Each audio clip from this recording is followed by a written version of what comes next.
How is the public safety foundation doing? I mean, in terms of how this money is being spent? Just for the public, so get an idea. Yeah, it's been a great resource for us. It's affording us to be involved in many more activities that before sometimes had to turn down. We've gotten better at managing the funding.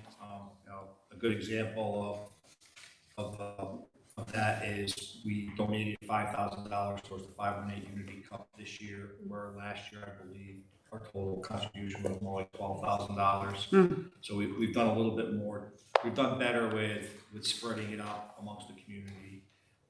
This has really helped Officer Plowden in the schools with a lot of different things that he's done over the summer. He took a group of students somewhere down, I believe, New Jersey or New York City or Washington D.C. Yeah, somewhere south. Yeah. Took them south on a field trip. It was really good. So it's allowed them to do a lot more with having access to these funds to get back to building trust in the community. Go ahead, please. So at 8/31/20, 403 was 402C rather, was anti-racism training. Did that get taken out of the budget? Yeah. We had it in 2023. It's being paid for, and we're going to be actually giving that training in January of this year, but we're paying for it this year, so we won't need it for next year. So you didn't use it for 2023? Well, we will use it. Well, I mean, you didn't use it in 2023? They will we be. will be spending the money in 2023 before the end of the year. Okay. I don't know if it's sent over yet or not, but it will. It's gonna be encumbered in 2023, the actual. Right. Plus Delivered in January. Delivered in January. Exactly.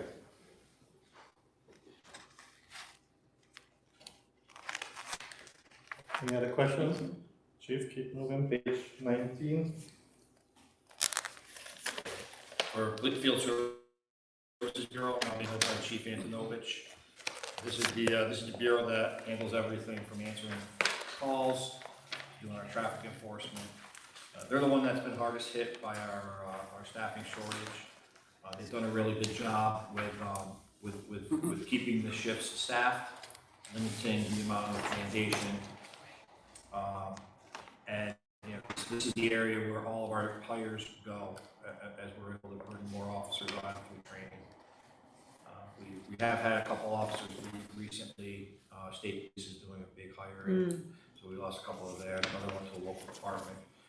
Yeah, so that's Field Services Bureau. That's where all the uniform personnel operate out of. Good. So it looks like the fills from last year and this year are exactly the same. 115 last year, 115 this year. So, but you said you lost some?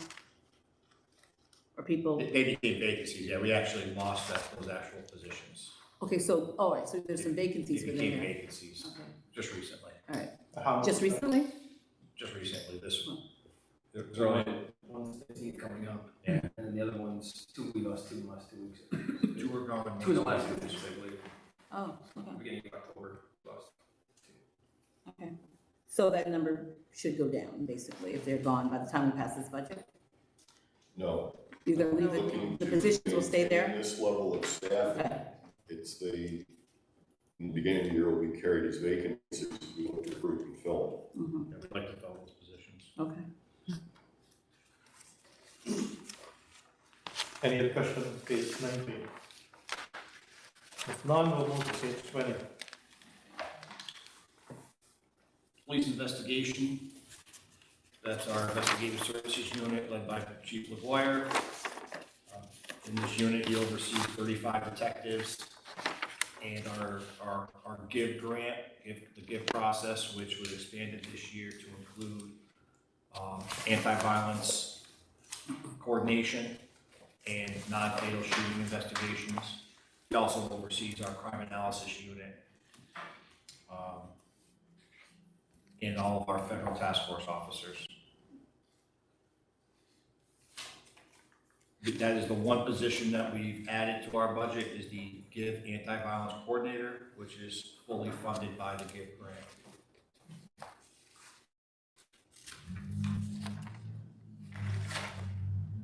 Mr. Okay.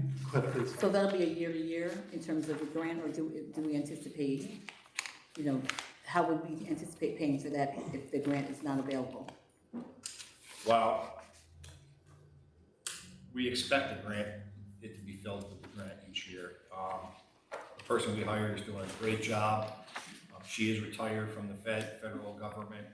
We don't expect her to be a 15-year employee, so we've already spoken about making sure that other people learn her job that she's doing, and she's done a great job. But we do expect this to become a permanent part of the GIVE grant as long as it's here. Thank you. Go ahead. And it looks like the GIVE grant got increased quite a bit in going into 2024. You already have that award, I think, right? Okay, that's okay. Yeah, I'm glad you mentioned that because So it doubled, right? I think we did add one position there that was fully funded by them also. One detective. Yeah, so we had one addition there, which is where you go to 51 to 52, right? Mm-hmm. Yeah, That was the GIVE coordinator right. for investigators. It should go up, I'm not sure why it didn't happen. The GIF grant? No, that No, was your, the fills. the, What do we do with that?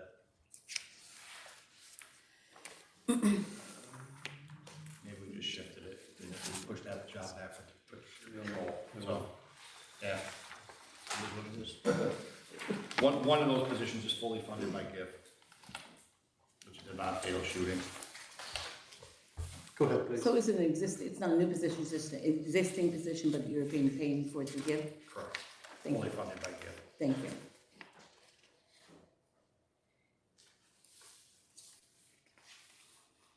Yes. Any other question? Chief, you want to touch on the overtime? Because that's a big ticket item. On each bureau or for? No, just for this page 20 for field service. Field services Yeah. overtime, field services bureau overtime. So we have a minimum staffing number that we use for field services bureau, and we have a mandation staffing number. The minimum staffing is where we would like to be to execute all of our strategies. Minimum staffing is where we have to be in order to keep everybody safe. Many nights we go out with mandated numbers, where we're mandating officers to stay over. Other times, we put out a request for positions to be filled, and we don't get them filled. This is purely a staffing thing, and with the roughly 13 positions that we're short in this bureau, this is really what drives the higher expenses. Even with fully staffed, we would expect to have overtime necessary for a variety of different reasons. But certainly the amount that you see there is driven by the lack of officers having the ability to work. I'd say too, we have 13 vacancies in that area, but we also have 12 people that are in different forms of training. So there's really 25 officers on the street down is what it comes out to. We have 8 people that are in the academy, and we have 4 that are in field training currently. That'll be a few months, and they'll be spun up to actually count as our staffing numbers. Just as a, get that number out. And the last piece of this overtime budget is, what's that number percentage that's reimbursed Well, for for field at service? the Field Service Bureau is 15%. 15% of our budget, roughly 231,000, is fully reimbursed in different forms For the overtime line? for that overtime line. It's when we hire overtime for Union College or the casino, and Oh, I they see. reimburse us. From the Traffic Safety Task Force.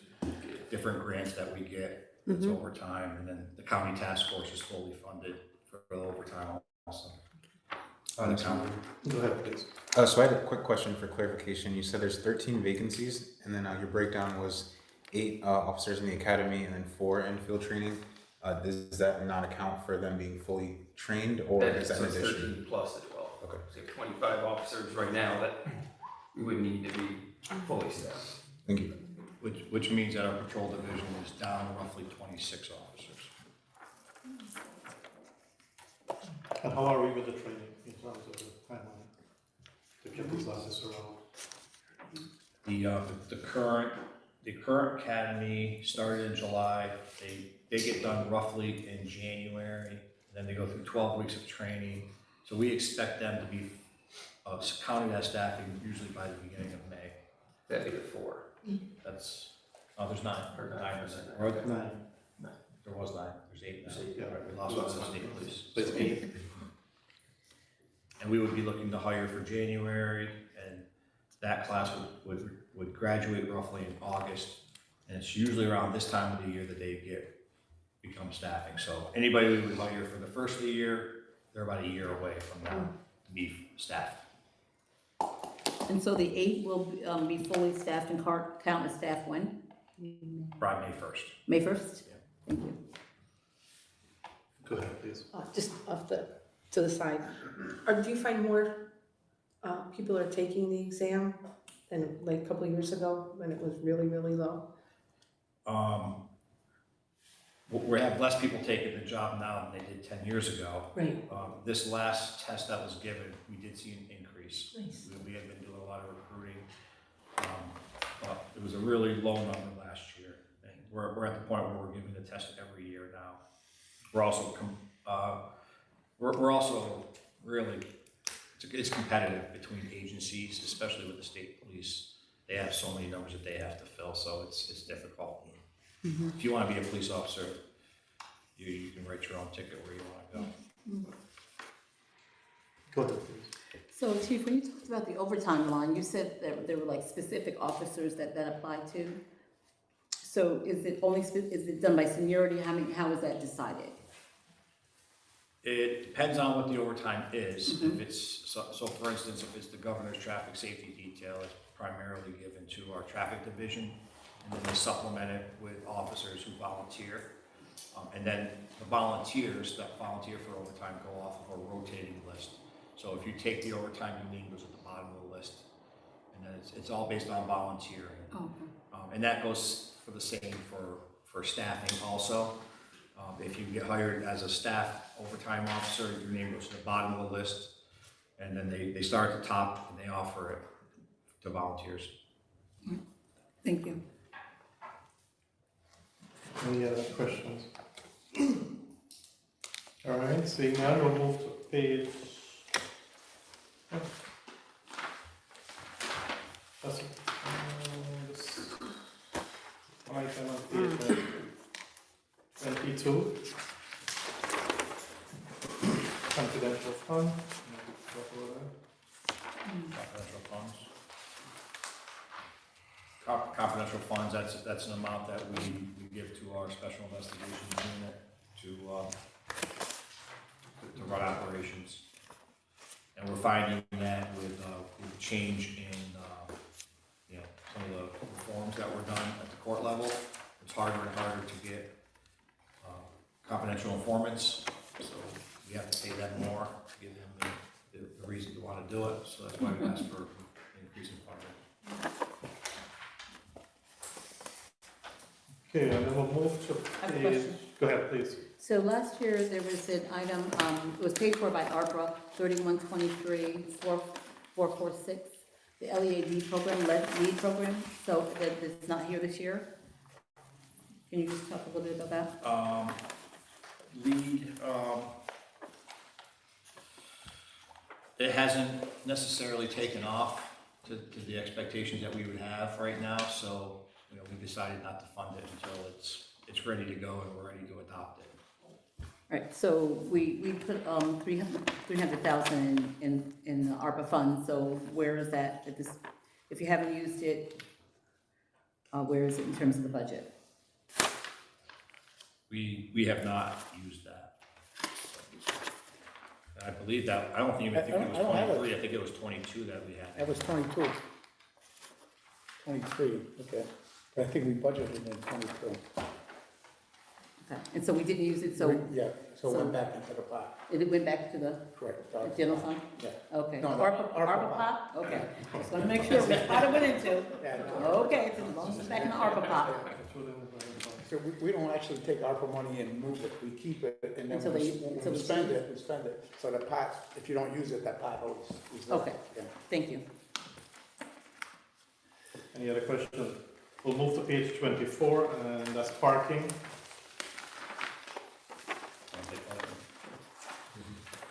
You used to run it. So right now, Lieutenant Nowicki is doing a great job in there.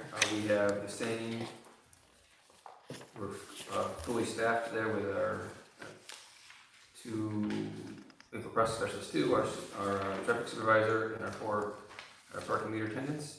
They have increased revenues this year quite significantly. They're out there working pretty hard. Lieutenant Nowicki has them out there hitting the streets, and they're doing a very good job at it. So their revenue is up significantly in that aspect. Next year, we're asking for a little bit more in overtime, just so they continue to do the good work that they're doing, and help with some of the parking issues we have throughout the city as well. Just want to mention the total budget is the decrease from the prior year, so I want to mention that too. Yes, they did the administrative expense, fees for services, sorry, that went down quite a bit. Go ahead, please. So I know you mentioned the increase in the revenue. I don't know if you can speak directly to it. Is it sustainable, or does that just reflect them being more out in the community? That is stable, yes. They're out there. They're issuing more tickets. They're being supervised very well, and they're doing a good job. Thank you. We're using the license plate readers that came with the Axon officer safety plan to their advantage, and they're really helping out increase scofflaw recoveries. Any other questions? Go ahead, please. Do we still outsource, trying to collect those fees to another agency doing that? So we've been trying to, yes. So we actually have been trying. We worked on a contract with Capital Recovery probably almost a year ago. It was in last December. And as late as today, we tried to reach out to them again, and they are not responsive to us to get the letters. They had originally sent us a letter, but we worked with the law department to get approval on sending it out. And they did not send it. They did not respond back. We have recovery, so we spoke to Passport, who's our provider, who's working with them, and they're supposed to get in to us, and they have not gotten back to us. So we have an email chain going back the last couple months where we are still working on that, but I think we are able to look for other solutions soon on that. That's if they're delinquent over, I think, 6 months, they would be sent letters out from them. So we have not done that since we went to Passport, I believe, 2 years ago. Letters have not gone out. Any other question? Go ahead, please. So Chief, I'd like to know, how is the Axon program impacting your overall policing, your budget, the way officers spend time on the street versus, back at the station doing paperwork, et cetera? How is that impacting it? It's definitely more reliable than the Panasonics that we had. I see less failure rates. They're staying on their uniforms more. So they're spending more time actually working than coming down and having to write up the equipment that's broken. Other than that, I know that some of the technology that they have has helped us with being able to know where they are. We can actually pull up to see where they are. From my office, I can actually watch what's happening during an incident. So I think that the supervision has gotten better because of it. That's one good positive. Anything else? Yeah, we use it. We were able to track officers through the woods during major incidents, so we could see where everybody was. That was very helpful in a very dangerous situation. So that was worth a lot of peace of mind. We could follow everybody right where they were. They could radio out to where we were. We could right where they were in the woods, so we could. Go ahead, please. So, I know that there's something rolled out with TransFinder, I want to call it by Patrol Finder? Okay. So, the last time you were here, you said that really hadn't really rolled out yet. Is that somewhere in here that we're, the funding for that, or is that funded separately? We have not been charged by TransFinder for this project. We are working with them on the development of it, so that's the trade-off right now. I'm expecting at some point he's going to ask to get paid, but until then, we're helping them build it, and they're being responsive to our requests. So as of right now, no cost. So do we anticipate what it might be? It's not crazy. I don't even want to speak to what it is, but it's not a lot. It would be a per car, I believe, per car, I want to say, and it's not crazy. They're looking to develop a business model with this. So some of the review that they're doing is what is the value to a police department like Schenectady, so that they could say when they're going to sell it to other municipalities, you know, this increase the number of arrests, improve the officer efficiency, public safety shifted in such a way. And so some of that is still under discussion, and we're just part of that. So again, they're telling us that we're going to get it at a good price, but as of yet, we don't have that price. Discounted price. Yes. Well, if we're doing the quote unquote demonstration project and we're gonna, and what they get, they're gonna be able to sell someplace else, I think we should get a good price. Any other question on this? Go ahead, please. Since I have you, Chief, would you mind speaking to just the reliability of the body-worn cameras? Definitely, we speak about officer safety, so has it been something that has still remained an issue that I know existed with the Panasonic models? Sure, and feel free to chime in, but, you know, what I've seen from my level is, for too long, specifically when a complaint would come to my desk, one of the first things I would see is the body camera fell off. I'm seeing more reliable videos come through with less complaints. So, I think that the fact that they're on, officers know that anybody can look at them from the office if they want to. It's been a reliable piece of equipment. I compared Axon body-worn cameras to the iPhone. It's just a reliable device. It might, you know, it's just, you know, it's hard to break it. They're durable, even though when they fall off, which is rare, they can put them right back on. The batteries last a long time. You know, they don't run out of battery. They upload very quickly because they're uploading to the cloud. The cost of the cellular connection is included in the price, so that happens when they're out in the field. So it's I no longer have to wait days, sometimes weeks, to look at a video. It's usually within hours that it's completely uploaded. Thanks, Chief. And around that, could I just ask, in terms of the Axon, the body cameras, are they activated because the police officer activates them, or do they, when the conversation starts, or, you know, do they have, how's that really work? There's many different triggers that can start them, by self-activation, by the car light turning them on. We even have, which hasn't been working yet, we're working through some tweaks with it, but if the weapon is deployed, it turns it on. So there's many different sensors that will activate that camera. I believe a door opening activates it also. Yes, I think. there's several different ways Yeah. that can make it work. A door opening, the lights, the car goes over a certain speed. There's Yeah. several different triggers that trigger it. If one officer goes on, it can trigger other officers to go on. So we're still working on all that. But right now, there's at least 3 different ways that they come on. There's more we're working on. If anything, the biggest problem you have now is they're being turned on when they shouldn't be on. And like somebody will have their camera on in the parking lot. So at the time, hey, go turn that off, it's on. So it's almost a dirt. But we don't care because we don't pay for the storage. It's in the box. All right, thank you. Any other questions? Okay. So we'll move to page 32, and that's animal control. This is where we're going to sign All sorts of fun stuff, I'm sure you guys. So we still have we have the one ACO who's doing an excellent job. She's recognized at our award ceremony this year. We're still hoping to find another. There's hasn't been a whole lot of interest. There was a test that was put out. I don't know if there was anyone that took it or not, but we are still one short, and we hope to fill that as soon as possible. And the remainder of it, still working on it down a little bit. The one that we have currently is not actually working a lot of overtime. She does a lot of stuff while she's working a regular shift, so we reduced that a little bit.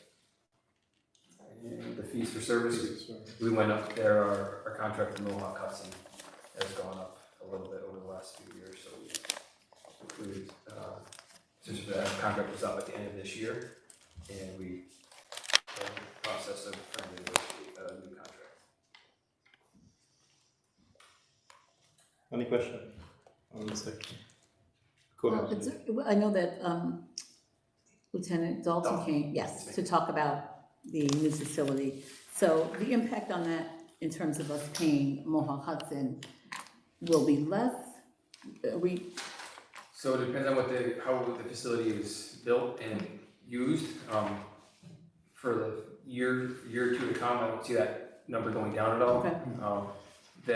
Right now, they'll take any of our animals that we have, they'll hold for all of our court cases, they'll do anything we have an animal, we bring them there. When we go to use our own, depending on what you guys and the mayor agreed upon, when we actually, if we were able to build something, it would depend on how we actually implement that. If we were to have volunteers come in from Mohawk Hudson, they come and work at the location, that may reduce it down, or if we're allowing them to store some animals at our location, that may reduce the cost as well. So it'd be a partnership that we're exploring, and we would hope to say that we're gonna cut costs, but I don't wanna say that in next year have you Okay. mad at me for it. So. Thank you. More? Any other questions? Okay, seeing none, thank you, we're done. Hey, when do, The capital one? Oh, sorry, yes, sorry. Also, you have the police review board, you wanna do a police review board? And Yeah, might as well. that's right on page 32 on the bottom and top of page 33.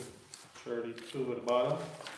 And, yeah, and 33 is, page 33 has the amounts, fees for services and Oh, there. outside legal counsel. I just wanna make sure Oh, we yeah, we sorry. left it in again for you guys. Trying to get you guys out, you know. Right on the top of page 30. Yeah, it's because the description falls on the end of page 32, and then the actual, Oh.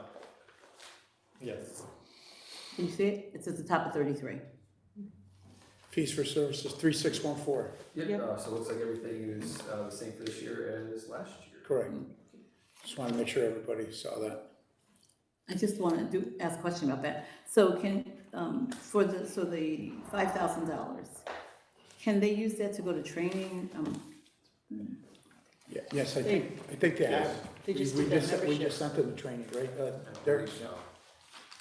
What, we used some this year then? We just, Right now. that was the email we just. I know, this I is know just there's one recently. coming up. Yeah, whatever it is, we registered them and I know they're going. Yeah. That's in November. Membership and the I membership. believe, I don't know when it is, It is in November or November. October, I wasn't November. sure. 36, Spend $500 year to year. that's for the register, that's the register. Right, So we're definitely going. right. So, just to point out, the cost of the conference, depending on where it is, it's really expensive. So this year, based on this budget, only one person's going to be able to go.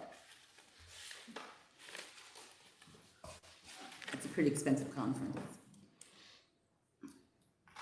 I do have a question. Go ahead, please. So I noticed that we didn't use any of the outside legal services that we had put money in last year for outside legal services for the Civilian Police Review Board, and I'm noticing, I don't think we spent any of that.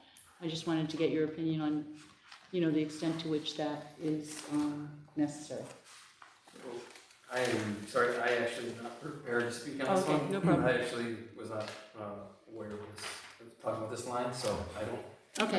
I can get back to you, but I don't have any. If I do want to put. Okay, thanks. Any other questions for the chief? Seeing none, thank you very much. Oh, wait, Capital. capital. It's okay, it's late.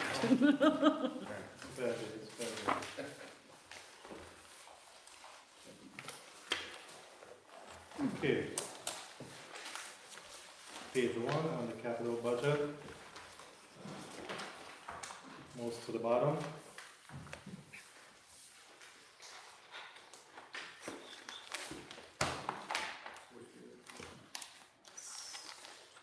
It's at the bottom. So, John, Back. The replace body worn cameras, servers, body cameras, 125,000. That is to replace the any servers and computers that we have around the police station, and then any remaining funds we would put towards our Exxon bills.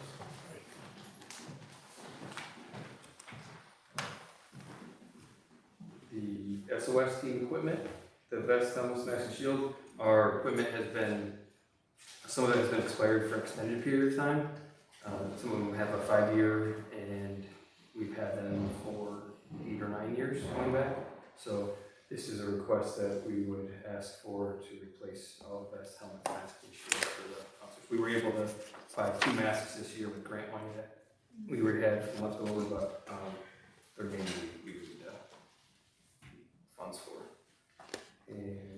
police vehicles. We're asking for 11 police vehicles, 7 for patrol, 2 for our detectives, 1 for our ASB analysts that are going out there. Right now, we're just kind of throwing whatever car we can find for them, and then a van that would be used for detectives and our SOT team. So, last year, we also gave money for the body worn cameras, like 223,000. So what does that cover that we're kind of doing that, we're doing that again, and we're asking for more? Yeah, so there's an ongoing fee with Axon. So Mhm. there's our major contract is a 10-year contract, and we have funding for it to cover. We covered last year, which is 2003, Mhm. covered 2004, and I'm working on covering 2025. It would be, so any remaining funds that we didn't spend on computers, servers, I would put towards that, would be towards that line. Okay, and, last year, there were 16 vehicles purchased? Last year, we had capital funds from 2021 and 2022, 2023, and we purchased, we have 7 vehicles that came in already, and then we have, actually there's more than that, there was 20 total that we purchased. From, Those 2 years. from, For 2 years. for last 2022 year. and 2023? Yes, that we didn't have any vehicles last year at all. It was a supply. The total was 20? So the list from the upfit is going to be, we're trying to upfit 19, We lost a whole year where we didn't get complete Okay. at all. They weren't 2 years available. actually, because 21, we couldn't get the vehicles Yes, either. yeah. So 20 and 21, we didn't get vehicles.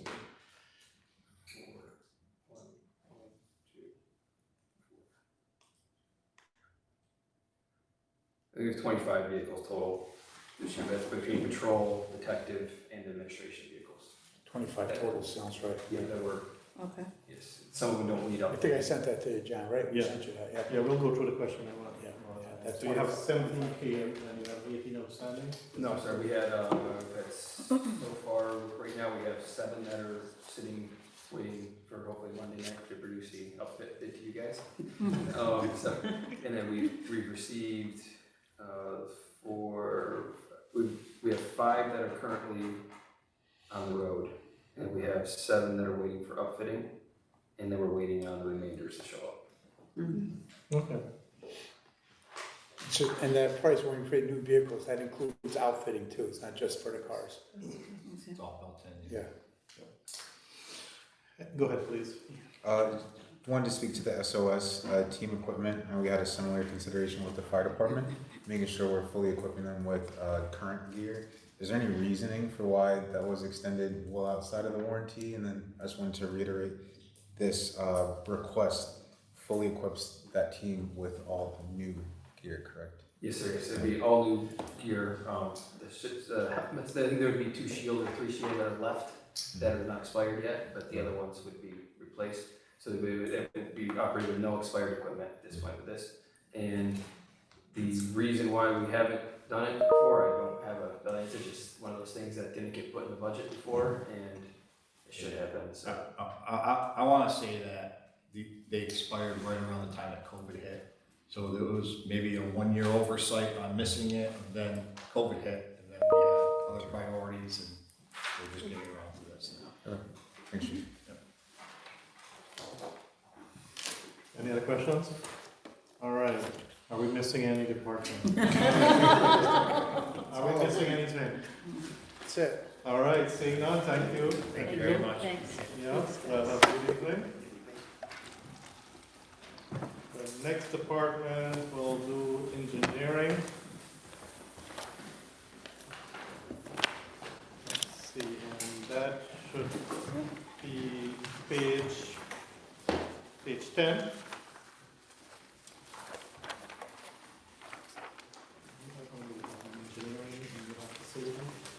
I don't do facilities anymore, I do golf with Matt.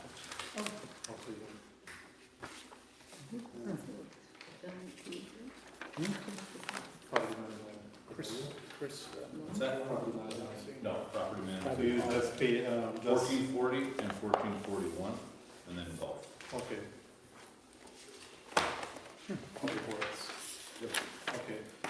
sorry, let's back, page 9, and we'll do public works admin.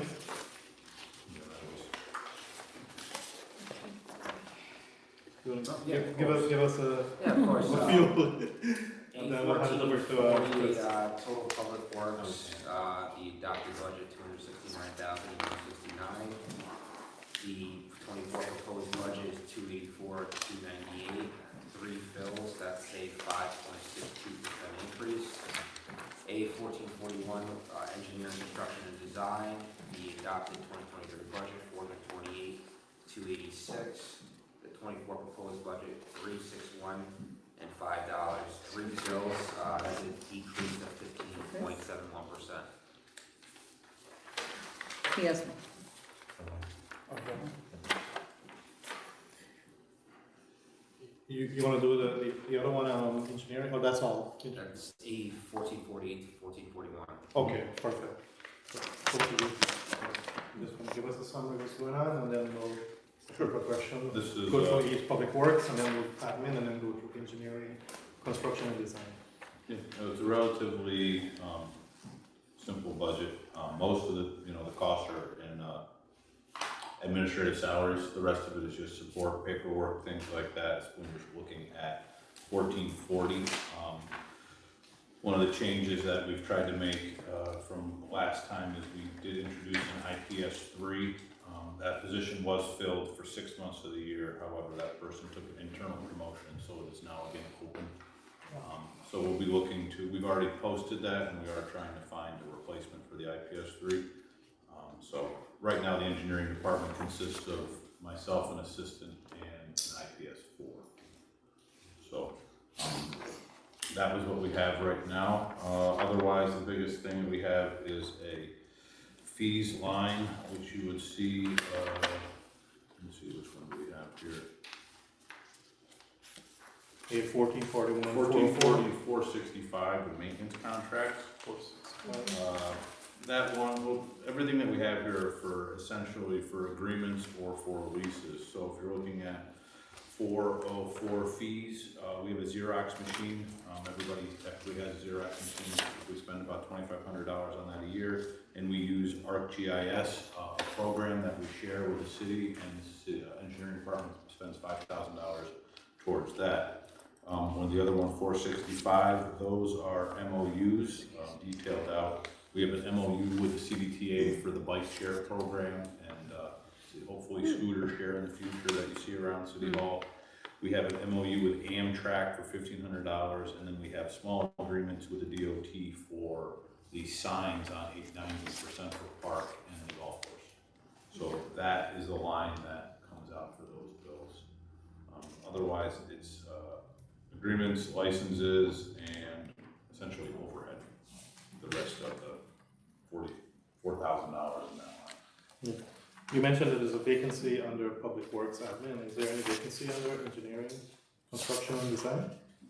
Yes, that is the assistant to the city engineer and the civil engineer, and that's what is shown here, just kind of more graphically depicted. I've been handing that out for the last 10 years.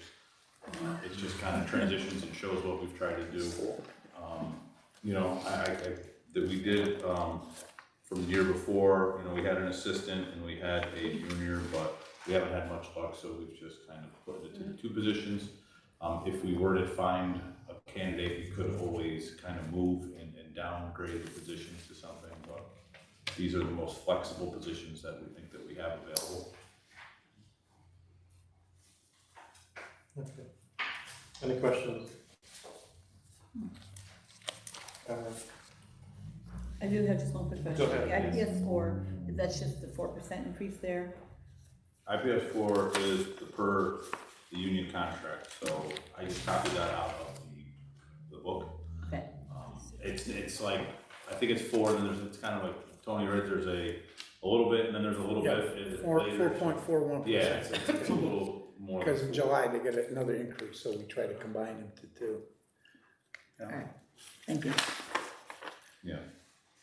So and then under 1441, the other line is the fees for service, the 404. I use that for on-call fees for service. So as you know, I work with a lot of consultants. I have a list of firms that I have on retainer. However, most of those are for projects that have a fund source, a CHIPS project, a paving project, a federal aid project. 404 is there if there are small need projects, similarly, like something like that would be a traffic study. If you wanted to do a quick traffic study, that's something that's not tied to a capital project, so we can't use capital funding. So we would use something like that. So it is a line that was good. We used that line years ago when we had the unfortunate mudslide. You know, when we need to call in someone to do something, that's our fees for service line. So that's the biggest line there, and the rest of that, once again, I mean, you add everything else up, it's $1,500, $3, $4, it's $5,000 for essentially department overhead.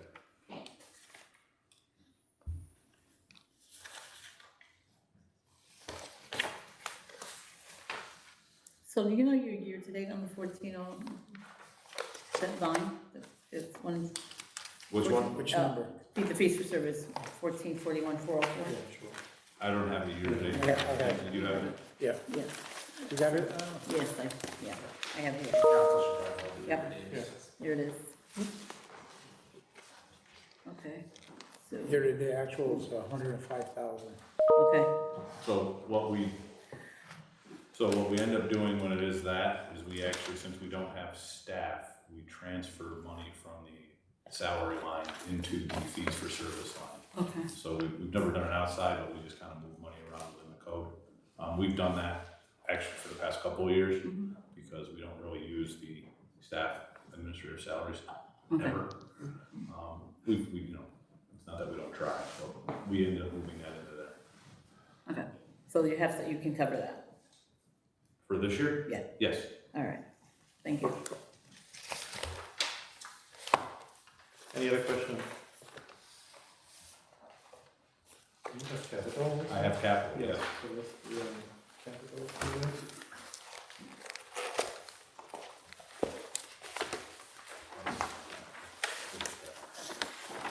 That would be page 2 of capital. Yep.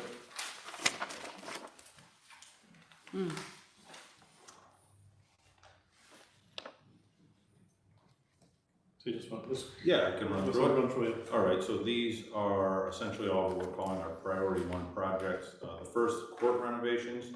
This is actually essentially design only. This is for the mandated 4th hearing room at the PD. We have a concept in hand, and what we need to do is progress that concept with the courts. There are a cost sharing that may happen with that. If we do improvements to existing space occupied by the courts, they will contribute because that is seen as renovations to existing space. However, any new space that they will be occupying in the future is seen as on us, the host municipality. So what we need to do is take our current plan set and advance it considerably so that we can get an estimate for construction. And then that will end up being a 2025 capital request, and then I'll be able to provide you with what the share split would be and how that we're gonna look to proceed with that. So it was an internal decision that we weren't prepared to do anything, but we need to do something. So this is kind of the step 1, actually step 2 of this. We've been doing a lot of preliminary. This is taking that beyond, getting New York City involved, getting the architects involved, and getting it to a place where we actually have essentially 60%, we probably should get to 60% construction drawings, and then moving forward. So that's that project. It also helps show commitment from the city to the courts. The next one is for the fire department at Station 1. What they would like to do is renovate some storage space that is on the ground level in the rear of the building into some office space for a couple of their, I believe they are captains. And then they would also like to construct a covered parking area so that they can park their deputy chief vehicles under a parking structure. They just, they feel like, you know, the city's made a big investment into purchasing them new Tahoes, and they like to protect them, make sure that they don't have to scrape snow off of them every minute and all that. So they have an area at that, and we're hoping to do that work in-house. So this is really a lot of materials. The office space will be a little bit, maybe 50-50. There is some work that we can't do in-house. Fire Station 1 HVAC upgrades, that is so that building was constructed in 1981, so it's the same age as me. And it's time to replace the HVAC system. We did put some money in the budget last year, however, it's just not enough. We severely underestimated it based off of a quote we got from a vendor, but the entire system needs to be replaced. So we are looking at more of that, plus this would almost be like a $2.1 million project to replace the whole system. We're looking at putting in a 4-pipe system. Presently, both of those buildings were designed by Fiebsch and Schmidt, and they are 2-pipe systems, which was more prevalent back then. But the issue with that is you were either heating or you were cooling. And now that we're getting more erratic weather patterns, we're seeing, what do they call the shoulder seasons? You know, you might want to cool a little in the fall and heat a little in the spring, and those buildings are really hard to keep people happy in them. So this would allow us to heat and cool throughout the year. That's something that we're looking to do as soon as possible. We're actually designing it now with the money that we have in anticipation of bidding it in January. So the reason that we can do it this way is that even if we bid it in January, award it, contracts, we won't see an invoice till well after this is bonded, which we usually do in April, Anthony? Right. May, actually, May. to spend the money in May. So that's the HVA. Fire generator, so that is, what we want to do is they have a old diesel actually natural gas. They have an old natural gas generator inside their mechanical room. What we would like to do is, once again, it's another 1981 generator. It's water cooled. We'd like to take that, put it outside and get a more conventional package unit generator like you would see at the Bureau of Service or a hospital, or it's a little bit easier to use. It's outside, and now we're not worried about emissions inside the building. And that's something we already have quotes on to do. The Seaver room. Is it named for Chief Seaver? Yes. Yeah, is there a surveillance room that was named the Seaver room? The HVAC in that room is a standalone system. That is a server room. It's 2 rooms. One room houses our computer servers, and another room houses our video equipment and monitoring, as well as I believe it's 6 employees now that work in that room full time.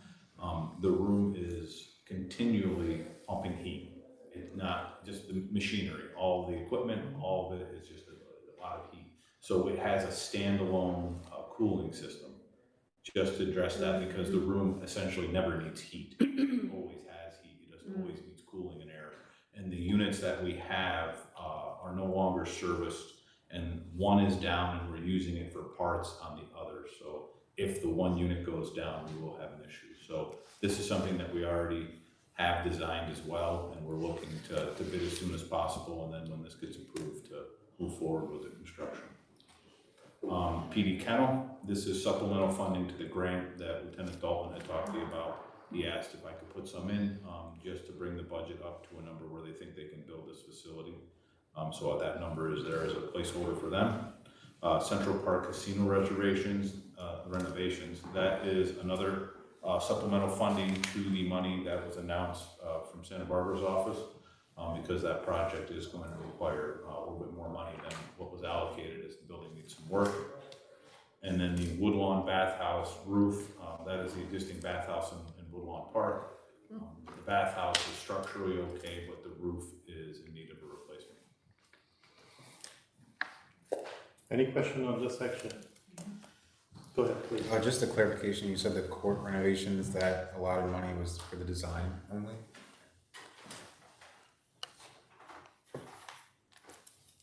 Go ahead, please. And so the 250,000 for the casino, is that gonna be enough for the whole project? That's the hope. Okay. I haven't seen, I mean, we're still in such an infancy stage of it. You know, we've done that. I don't have a design and an estimate. My opinion was, when I was talking with Tom Carey, a lot of that centered around how in-depth they wanted to get with their green efficiencies. You know, there was some talk of, you know, the insulation in the building being up to a level to get it, you know, beyond what used to be called like LEED certified. And that might add cost. There's also, they want to do solar panels. The other question that I have for them is the kitchen. I would prefer a non-functioning commercial kitchen.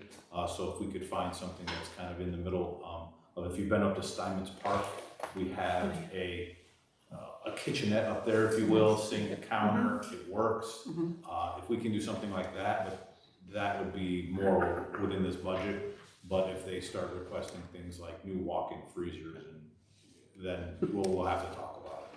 But this should be able to help us once again get the building, you know, up to where we want it to be, something that we can operate in. It's just, I haven't talked with Tom about what he actually wants to, the elaborateness that he wants to go forward with the building. Any other questions? Want to do golf? Yeah, bring that over to be great. Matt, let's do golf since we have Chris here. I think that's it. No, I'm slide over. Oh. Right, so let's.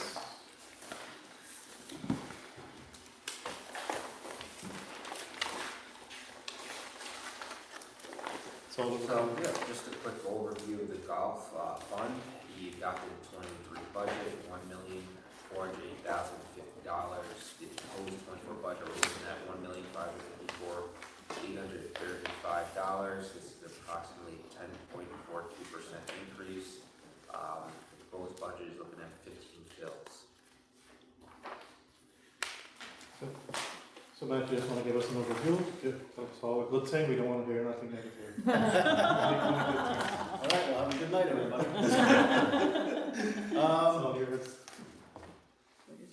I mean, listen, it's been a trying year. We've had a lot of rain. I've gone back through the entire calendar year. We've had 44 days where we were affected in some capacity with rain. And out of those 44 days, 23 of them, we did not allow golf carts in the facility, or we were closed entirely. Sorry. Yeah. There's the golf tab. Sorry. Separate section at the back of the book. No. Go ahead, Scott. Yep, so, 44 days affected with rain. 23 of those days we were either closed or riding carts were not allowed on the facility at all. And that's a huge hit to our revenue, no question. And then having to reschedule events.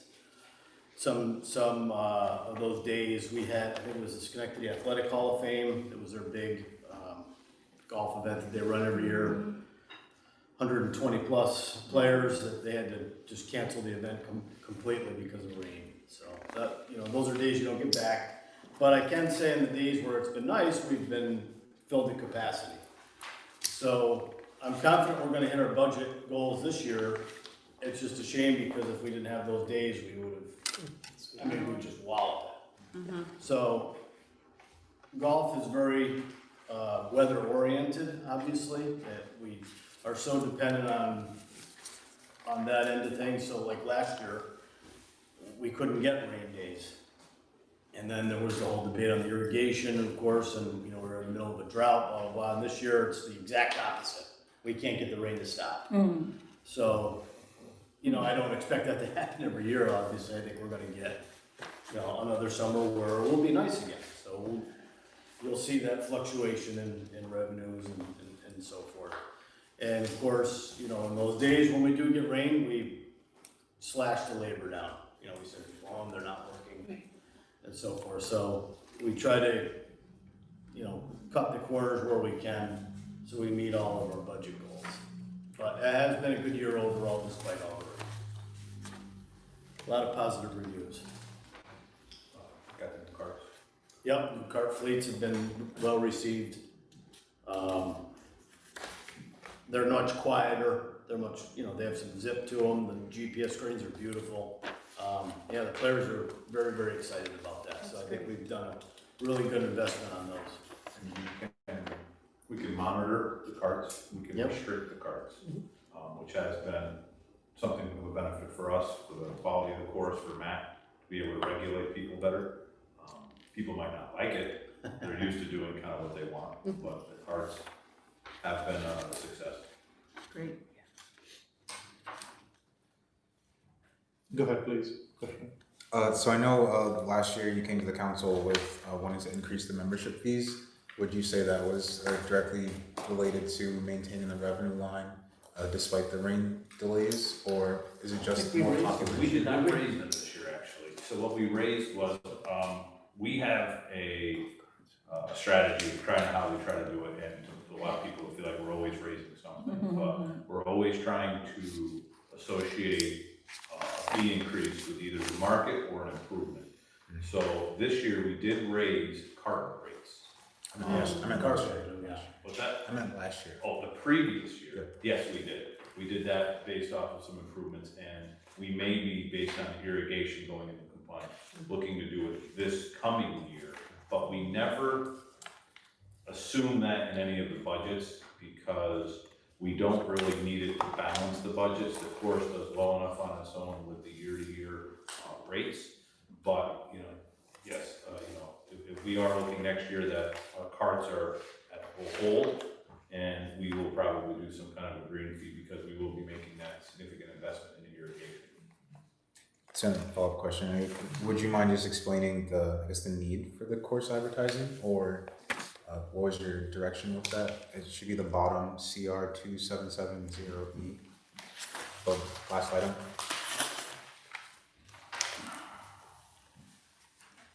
It's a revenue. Yeah. It's a revenue Oh, item. good. I spoke.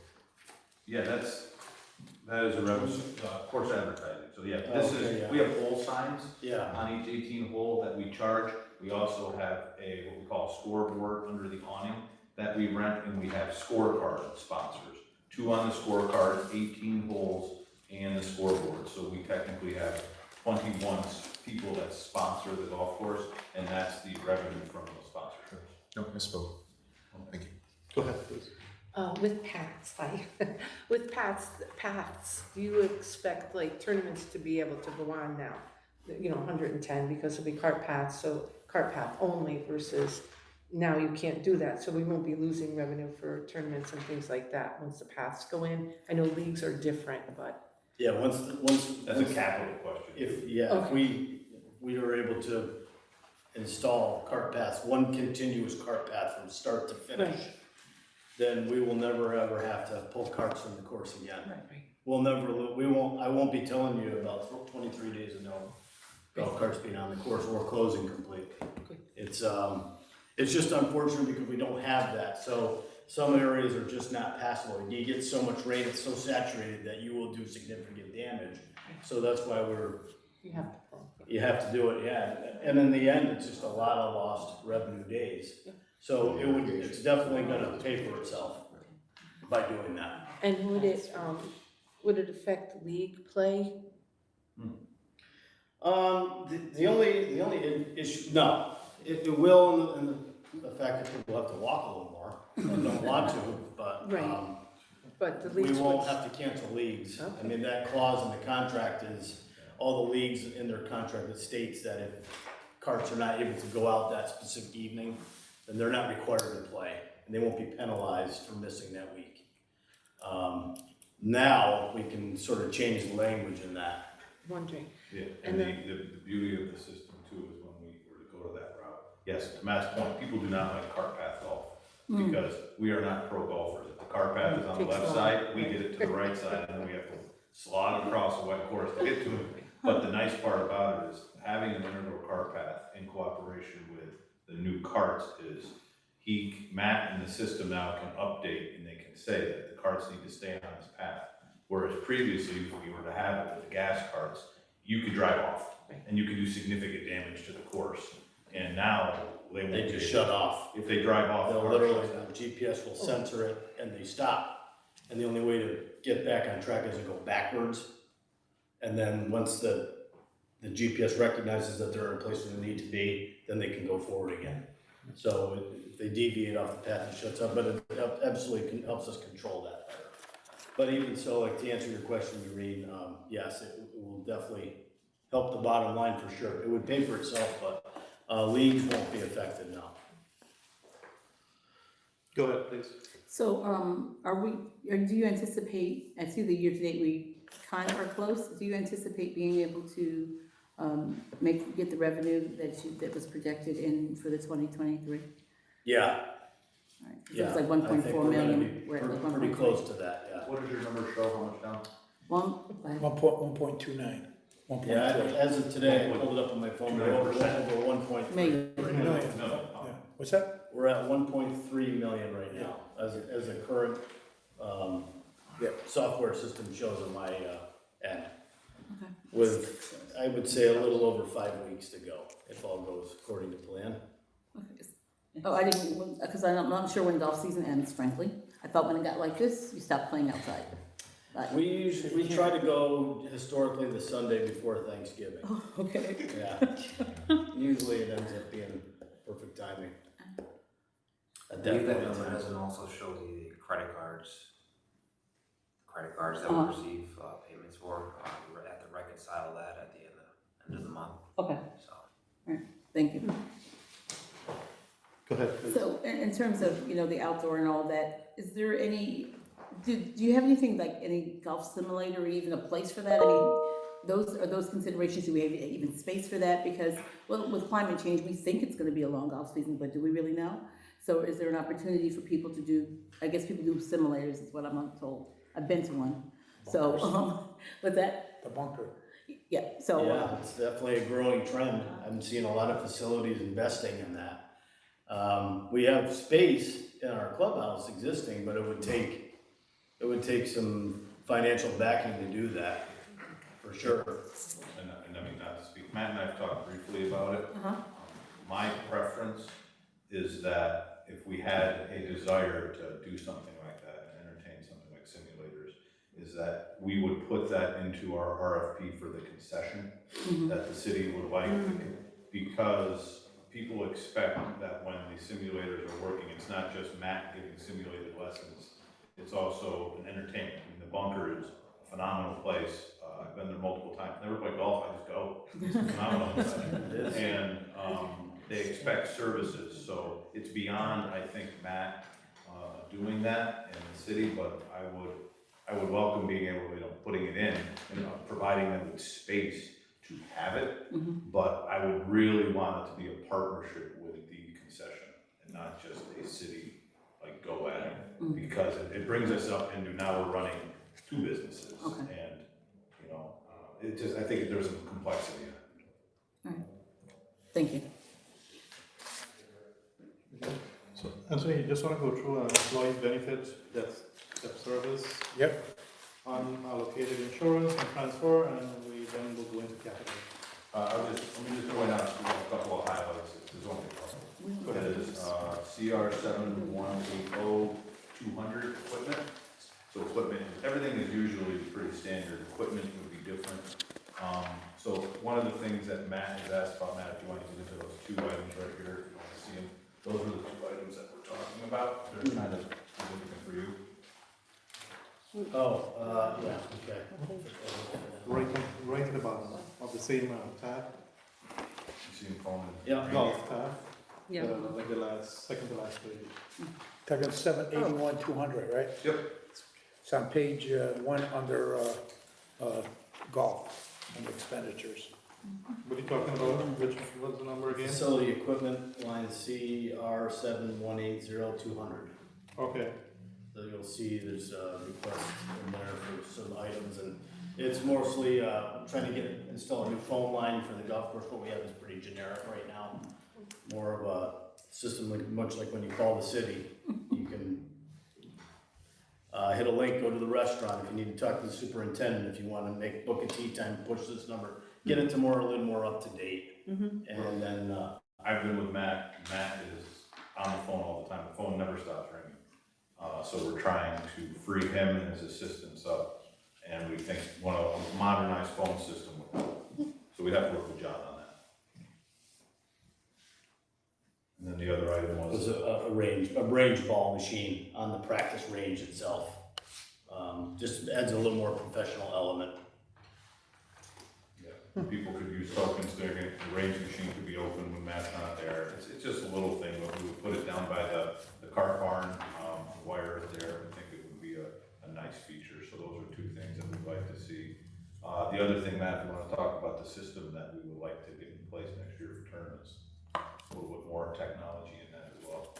Oh, yeah, it's pretty neat, we have a, handicap system for golfers when they wanna, post their scores.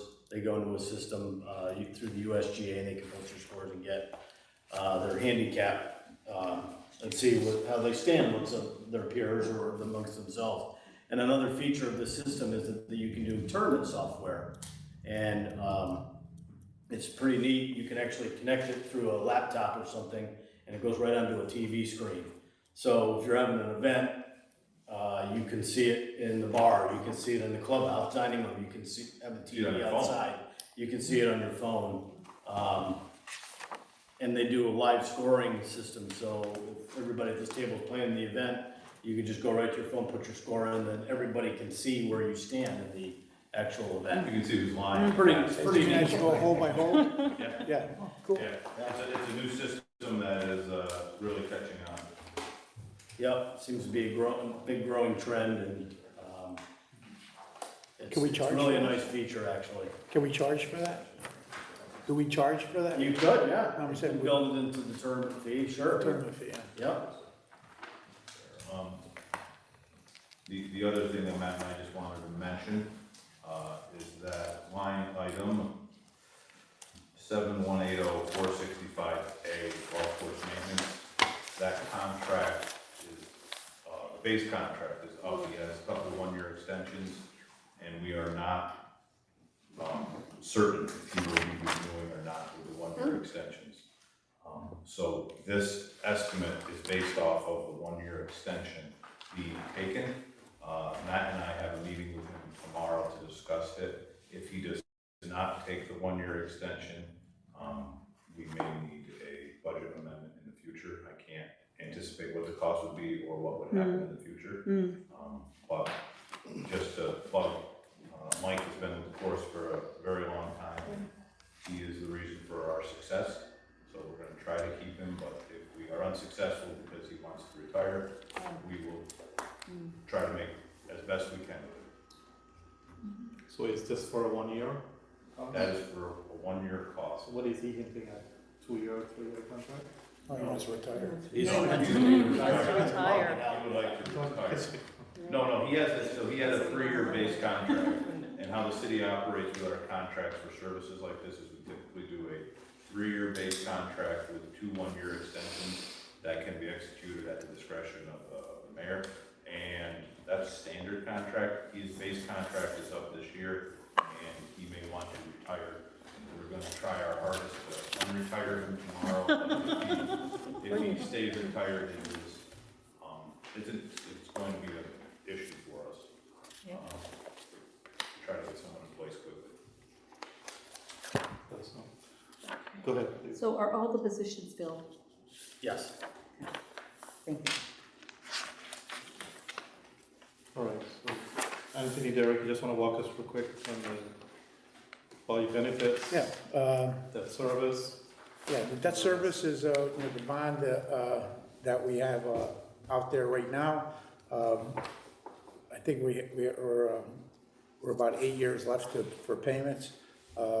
So far, we've been using the last, how many years? We've been using, reserves, from the golf funds to fund our, instead of you having debt, we've been using the reserves to pay for the, cost of, equipment and removals and tree removals and other stuff. So that's why our debt service is actually, pretty low, because we have not been increasing it.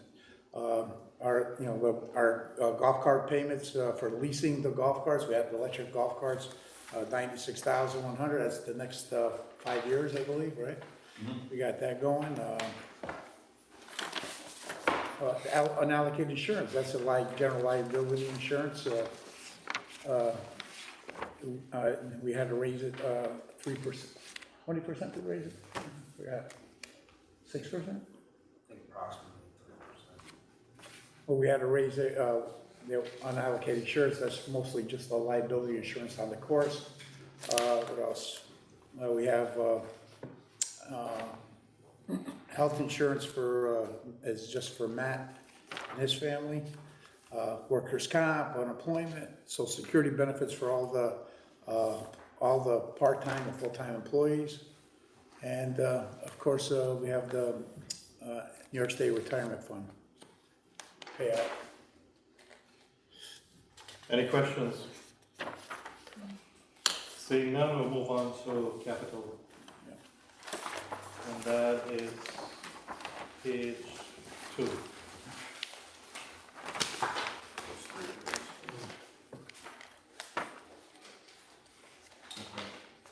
First one, Mr. Turtle hinted at, was the golf cart path.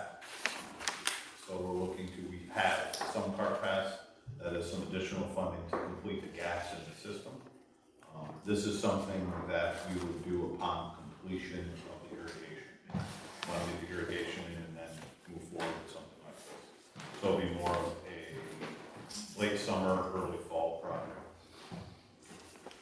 Next, maintenance equipment, we're looking at getting a airifying equipment, I believe, so that we can do that on our own.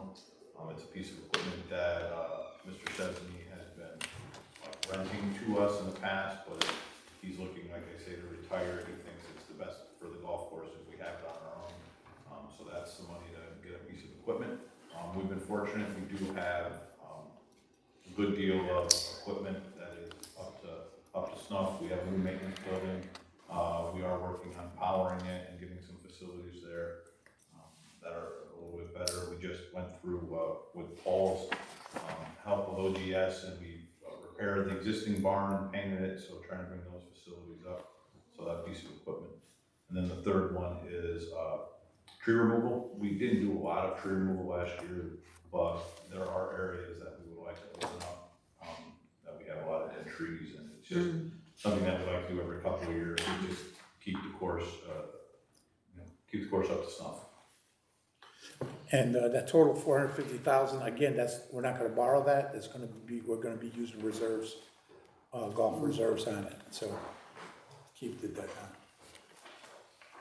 on. Any question on this? All right, thank you. Thank you, Chris. Thank you. Matt. Thank you for all your good work. Appreciate it. Good luck with the whole budget process. Thank you. Have a good night. Take care.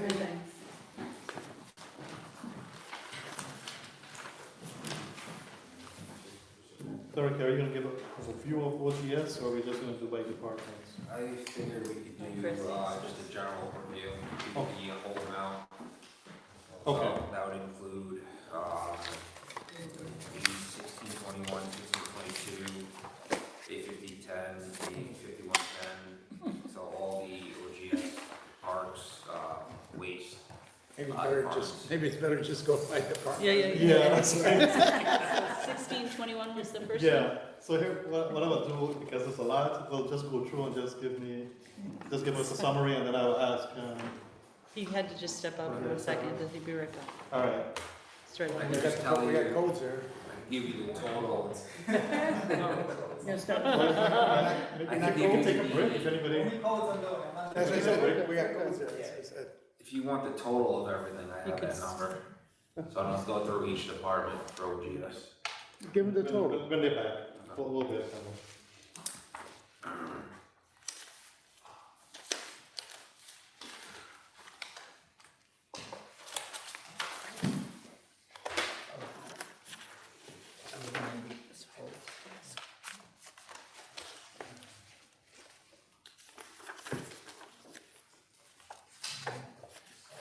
Do you want to switch in one of these guys? Are No? you Okay. Oh, no, here it is. speaking, Here or it you is. just? Alright, if you don't mind, because OGS parts is quite long, and each just has codes.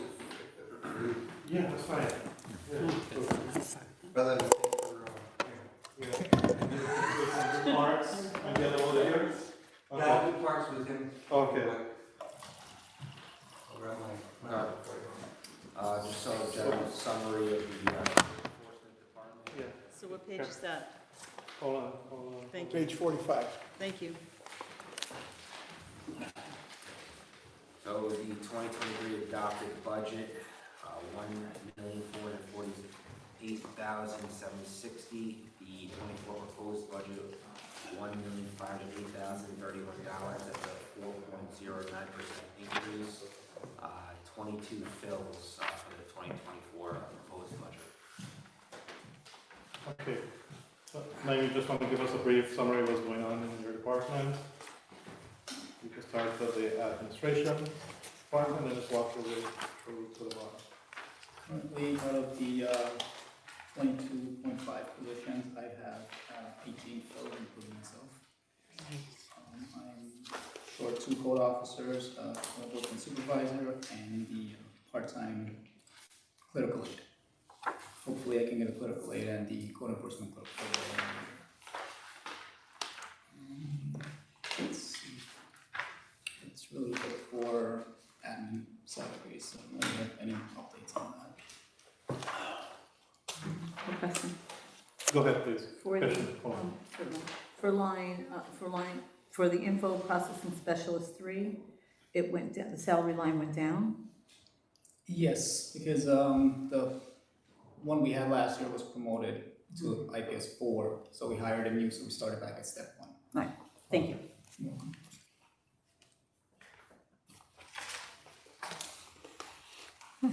Okay. Any other question? I'll keep going. For the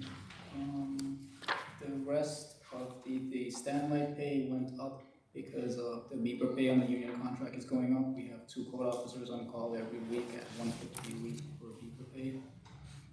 Food allowance also went up to 50 times 17 employee that gets food allowance.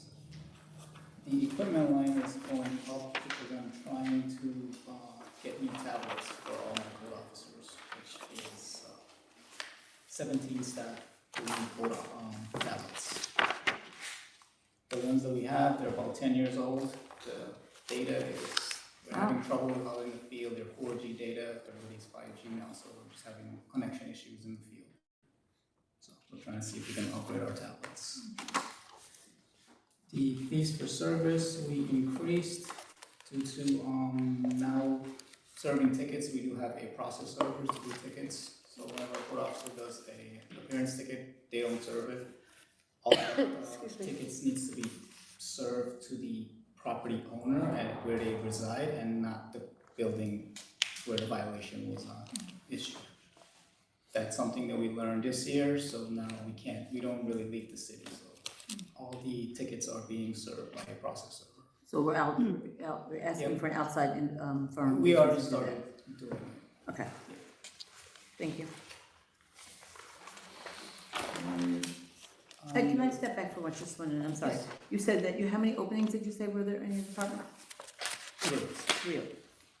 Thank you. Good. You mentioned 8 fill. Four we have opening.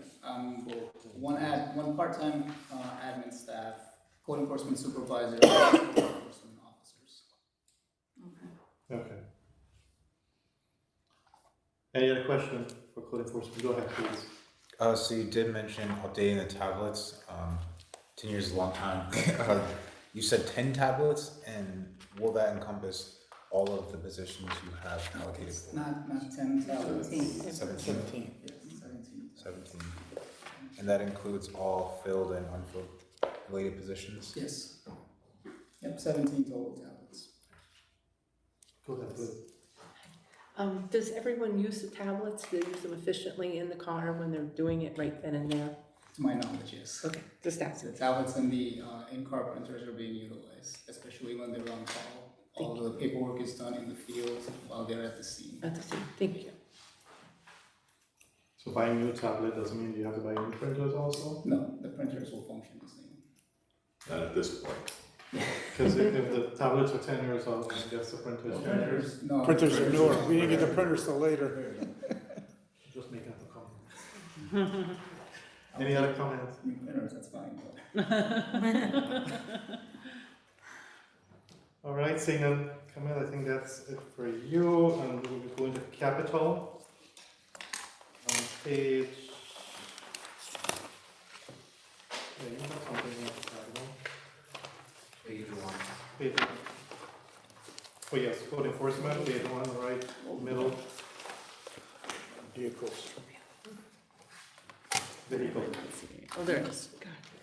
I'm requesting to have 4 new vehicles. Currently, that's what I'm missing for my current staff.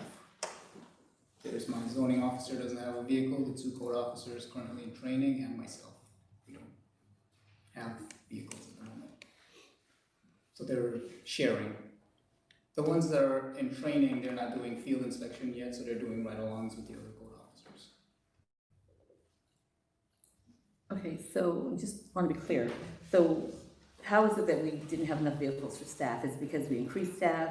Is it because cars are being used in some other capacity? Increased staff and cars were, some of them, they were just old and they don't share anymore. So what's the total of the fleet once these are purchased? What would be the total fleet? The total fleet should be, I guess that means to have 17. So right now we have 13 vehicles? Yeah, I think so, right? Jeeps and the Volts, right? What's that? We have the Jeeps and the Volts, and then we have the, I think, one or two old police cars. Oh, boy, yeah. Yeah. Yeah.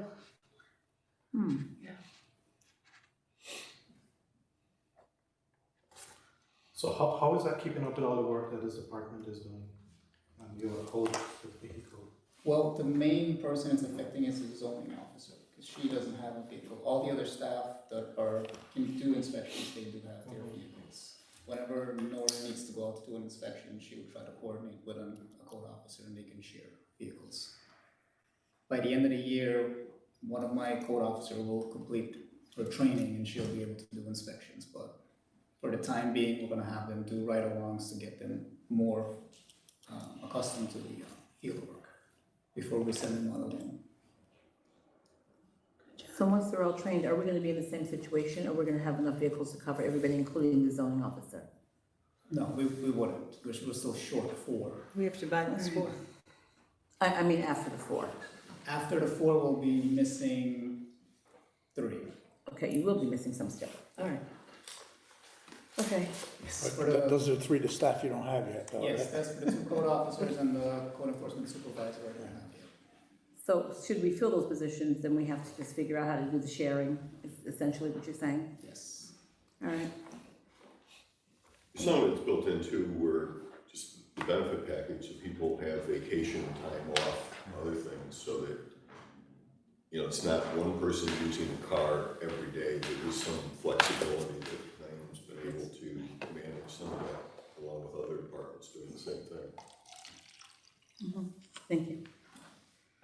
And just follow up, this doesn't affect your work, your department in terms of carrying on the function of going out there, looking at violation, issuing violation, rental and all these things? Not at the moment. It's, like I said, the only person it's really affecting is the zoning officer, which she has to, but she doesn't do as much inspections, but it's mostly because we can't send her out to do basically like a sweep. She just does as it reactive to her job. But like the mayor said, if somebody's on vacation, we'll take full advantage of that week or a couple days and have her do what she has to do. Or if a car ends up in the shop, then we're in the whole, well, we gotta figure out how to get these situated. Go ahead, please. And that was gonna be my question, since it's a one-for-one model, are you able to leverage other city vehicles, or, you know, their workload turns to straight administrative, I No, we imagine? don't have any other access to any other city vehicles. In fact, we try to, because, you know, but the thing is, like with the police department, for instance, it's been 2 years since they got cars, so other cars are being used. Usually, they're the guys, you know, we can get an extra car from or something, but because of the impact of not getting the cars, we can't get those extra cars.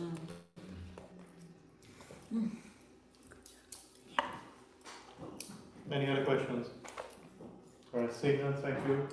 Thank you. Thank you, have a good evening. Now we go back to.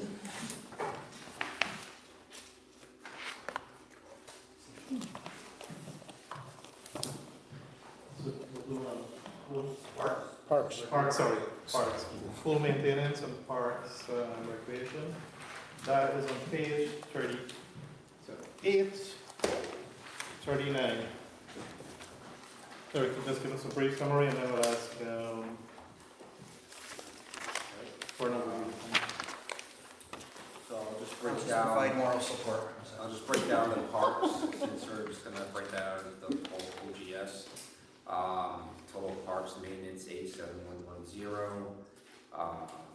We had an adopted budget of 2023 of $888,066. With the proposed budget of $1,152,667. That is a 29.0% increase, with 13 fills.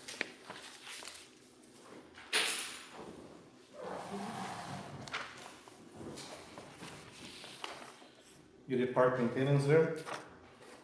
Or you did overall? That is just the parks. That's just, The overall for OGS for the 23 adopted budget is $12,945,000. Let's stay with parks. Let's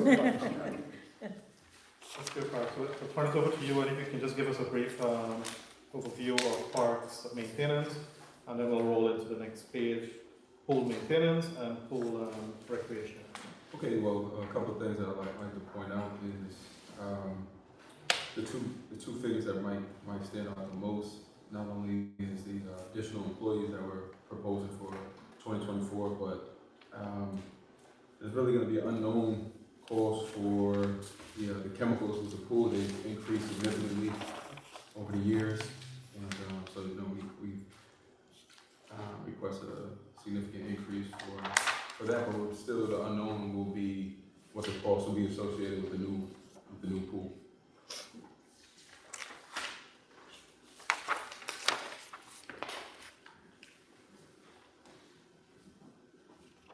If you'd like to go down line by line. No, we're just gonna, go ahead, please, sorry. so, so the two new positions for MEOs, Correct. those were the top two that you were talking about. Yes. Can we just get a little bit explanation on those two new positions?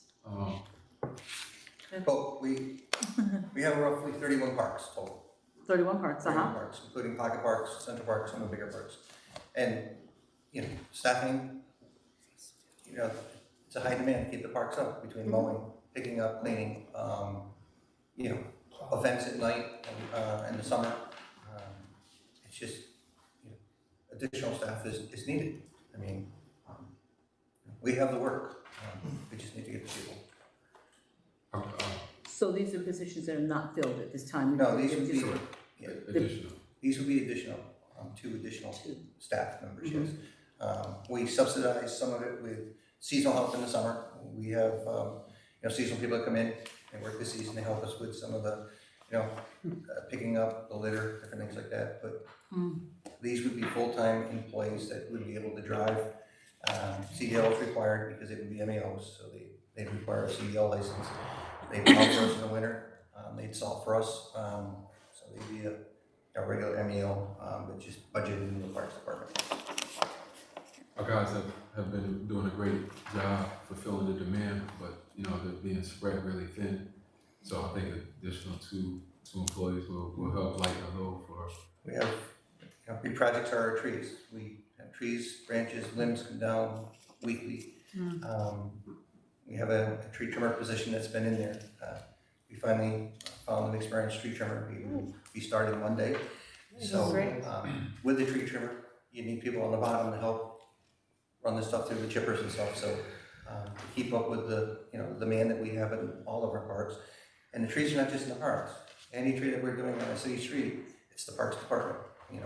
We don't have a separate forestry division. It just comes out of the Parks Department. So all of the positions are filled then? In all parks, 6 of those positions in the park I maintenance? know I did provide you with the vacancies. So that's a no, okay. I just don't have them in front of me, so I was. I didn't bring over with me the vacancies. Okay. I think Parks is full right now. Right, with the new tree trimmer. Right, except, and he's starting this coming Monday. Then we have two seasonals that are about to come to an end. We have two seasonals who, terms are about to come to an end, so. Their season is over. The season's come out for roughly 6 months, and then their season ends. So we'll lose 2 of the seasonals. And we deal with 5 full-time staff members, you know, vacations, sick leave, personal leave, you know, it's coordinating the workload with the staff we have. That's the request for the 2. How many seasonal you have it all? Yeah. Right now, I think we're down to probably maybe 4 or 5 Yes, so we park seasonals. we lost a couple, yes. Yeah. We keep a couple on more towards this time of year because we go into what we call the leaf season. So we start cleaning up all the leaves to the park through winter. And, you know, then we don't have really any seasonals in the parks during winter. So that was my question. Do you keep anybody on? You just said that you're short-staffed, so but you're letting the seasonals go, so you keep We two keep some on? seasonals on because they're limited on what they can perform. They do Okay. not have CDL licenses, so they can't drive our trucks. Mhm. They can't run the spreaders. So, you know, they're doing some of the smaller tasks for us. So we do keep them on, but come this time of year, season's winding down. We'll keep a couple on to do the leaf season, but when winter comes, there's really, you know, we're not mowing lawns, park's not as active, so, you know, we wind down a little bit. But again, come spring, we're getting everything ready, but winter we do need drivers because these drivers all act together during a snowstorm. Everybody between parks, snap, streets, water, sewer, it all becomes one. We do give seasonal opportunities to, you know, in time to get their CDL and help if they would like so. But for whatever reason, some of them are just not taking advantage of that opportunity to get their CDL. And for whatever the case may be. You know, some people have shared personal reasons, but everybody doesn't take advantage as a seasonal to get their CDL, you know, license. Okay. And when the city provides that opportunity? Yes, but if, you know, if they're showing promise as a good worker and they're, you know, taking advantage of the opportunity to get their CDL permit, you know, will help them get driving time so that they can become a more permanent employee. But, you know, whatever the case may be, some people don't always take advantage of that opportunity. Okay. Go ahead.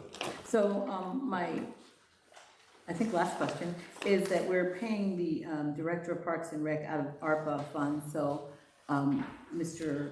LaFond, I guess that question, so how do we talk about that going forward?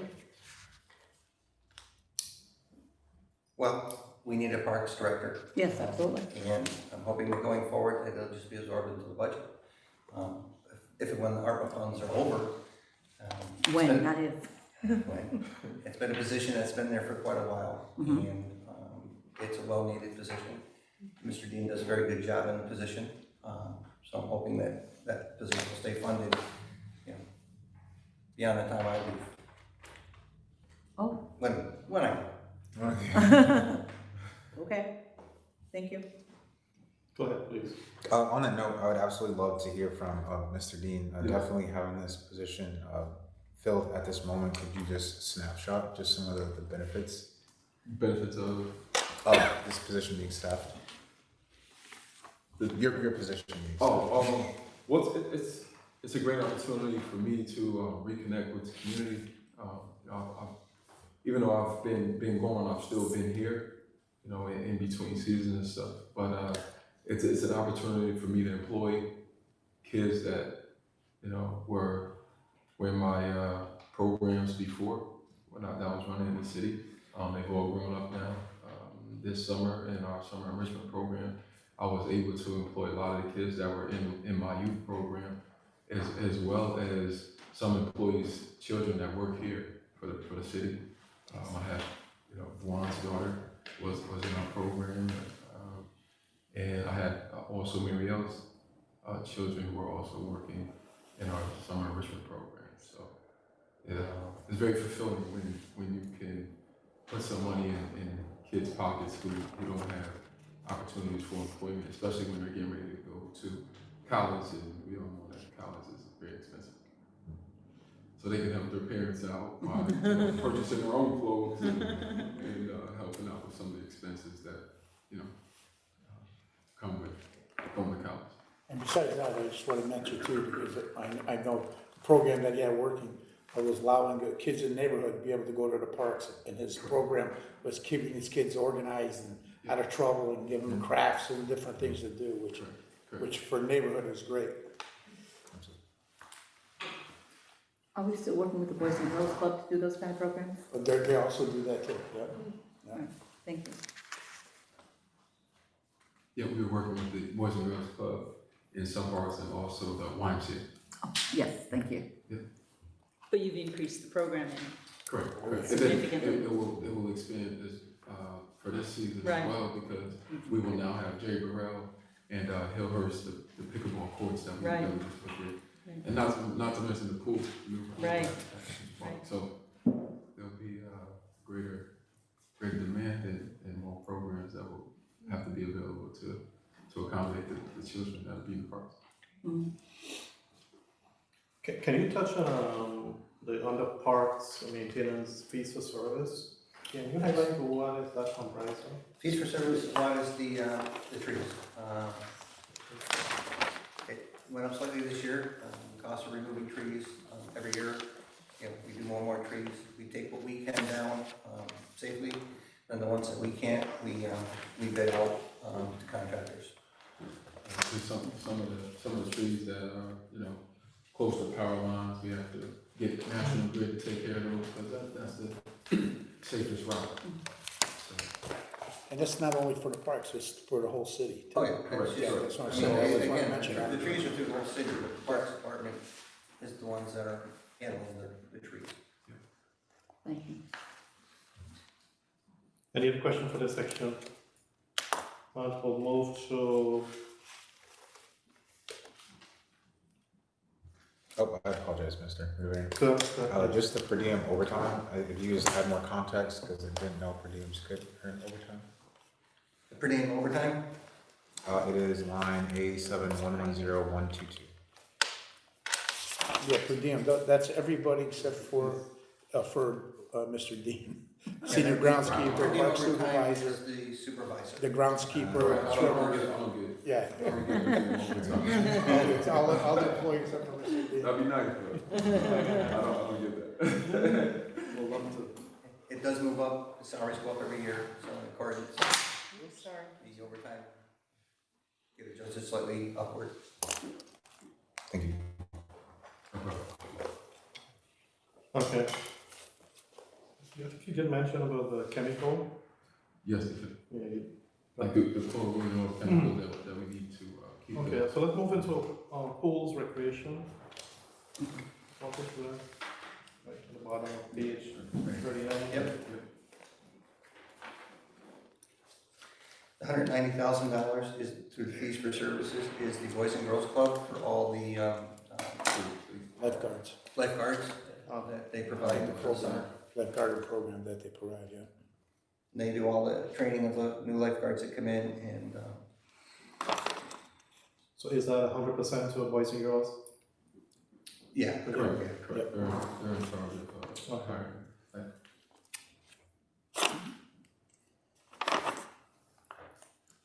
So that's another ARPA line that we will have to figure out how to fund that. Correct. CDBG. CDBG, all right. He's already got an answer for that, so it'll be fine. Throwing it out there. All right. Okay. Just as an observation, if you were looking for Music Haven funding, it moved up all the way under parks maintenance. I was looking for it and I wasn't finding it, and then I realized it's somewhere else. Just it's in the middle of our Yeah. park. So Yeah, we want to take out pool recreation because it's not part of the pool. That's It is in the park. Yeah, it's in the I already parks, saw it yeah. up here. Yeah, any question? Is your program on the, Which one? next page? Is that yours? Yes, programs? yes. Yeah, that's Yeah. the empowerment. I thought that was the city schools. No, that's not. You're Yeah, that's it, youth That's the employment. schools, youth program. The city schools. No, that's youth employment, just, that was the old title, we didn't change the You title. didn't change the title. Okay. That is. your- Yeah, that's what we Okay. use. Yeah, that's- Yeah, Yeah, yeah. for some reason.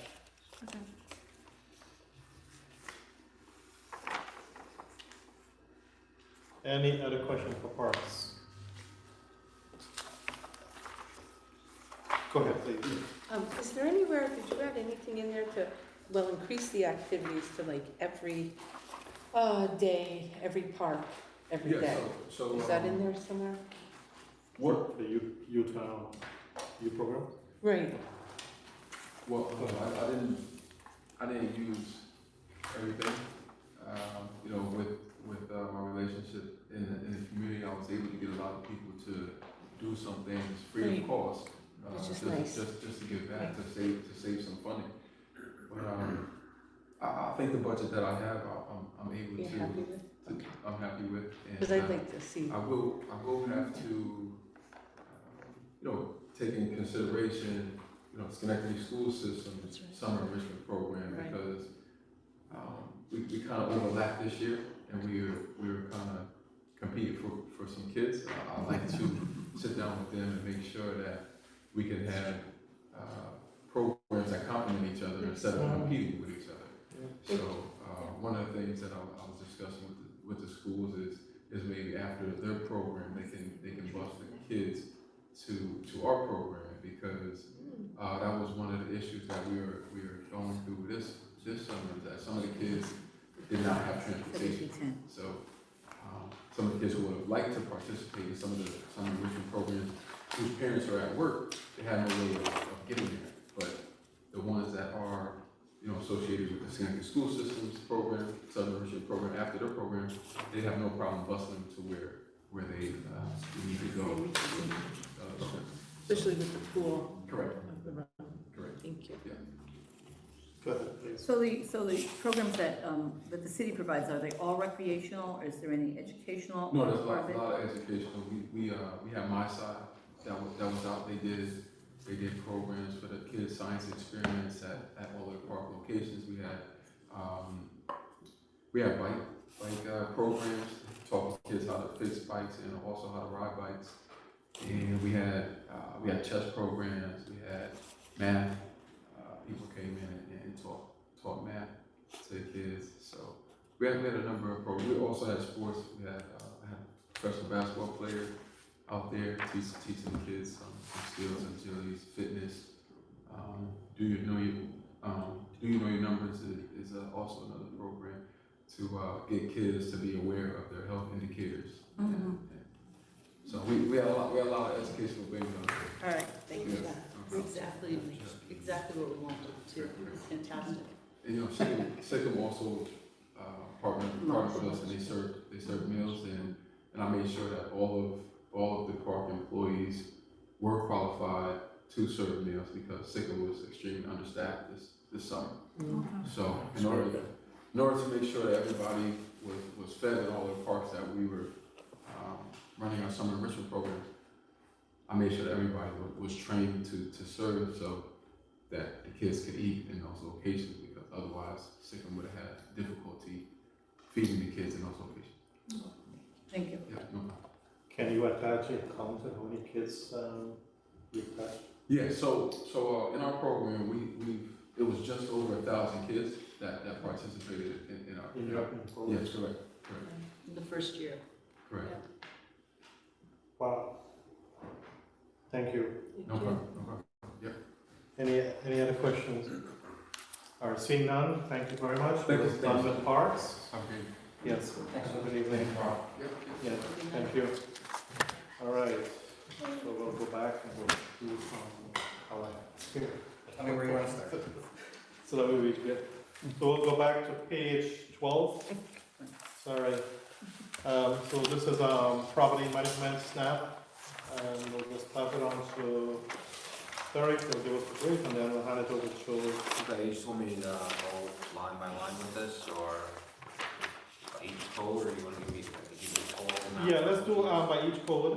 Okay, sure. Give us a brief, and then we'll hand it over to Paul, and then we'll take it from Of course, there, and then we'll move on to the next department. Property management SNAP buildings and grounds, A1621, adopted budget 2023, 1.236162.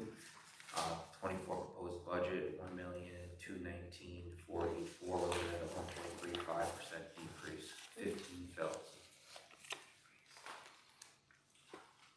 Paul, you just want to give us a summary on what's Yeah, happening the here? overall property management did go down slightly, mostly because adopted fills for 23 for carpenters was 4. We've been working with 3.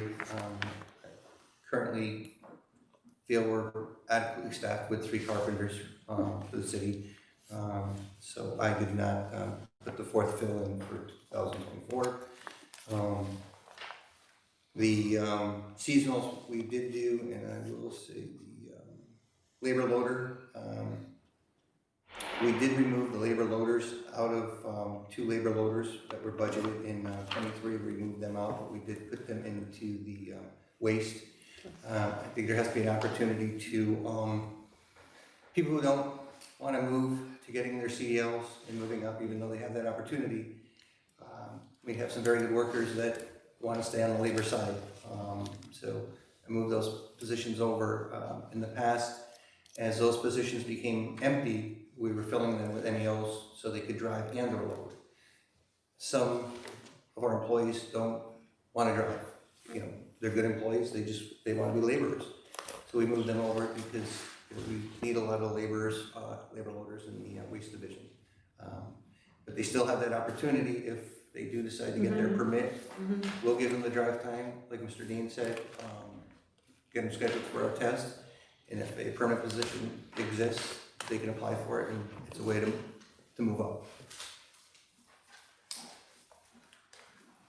So you move them into waste, and if something comes up and you need some assistance here, is it? We move our staff around. I mean, obviously, the demand of the day, we start, 5:45 in the morning, see what staff we have within waste first. They start earlier, they start at 6.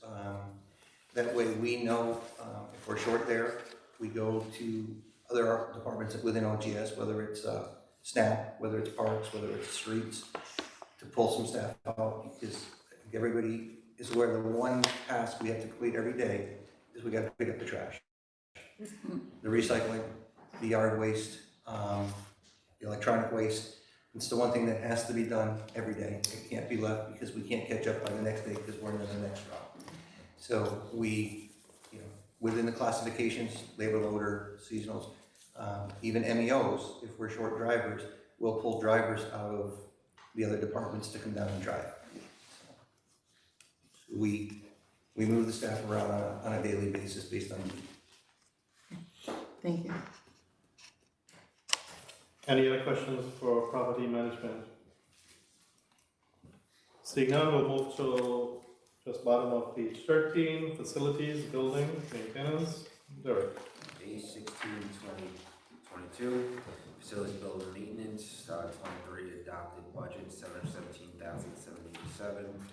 The proposed 24 budget we're looking at $785,722. It's a 9.46% increase. Same fills as the 2023 adopted budget.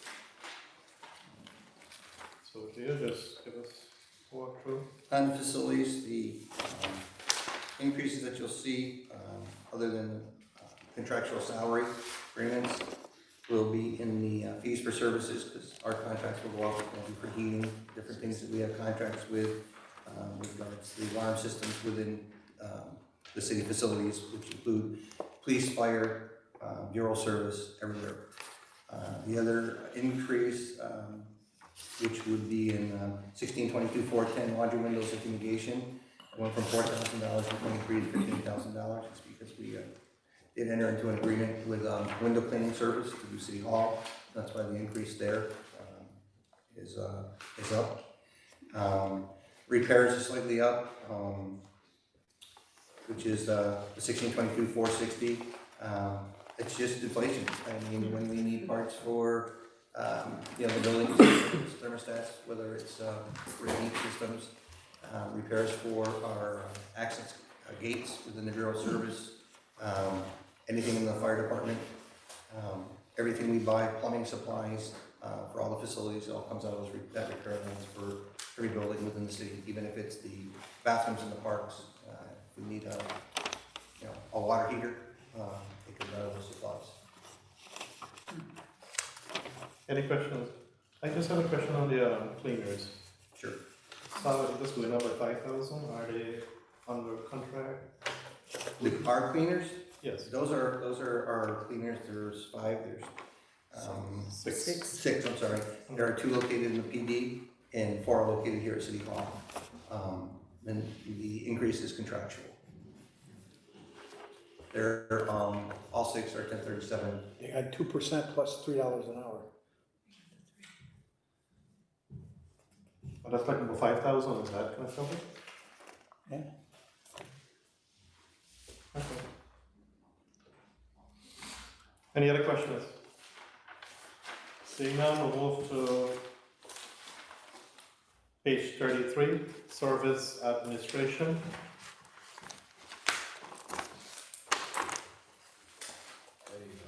The 5010 service admin, for the 2023 adopted budget, 300,449. The proposed budget, 286,986. 4 fills, we're looking at a 4.48% decrease.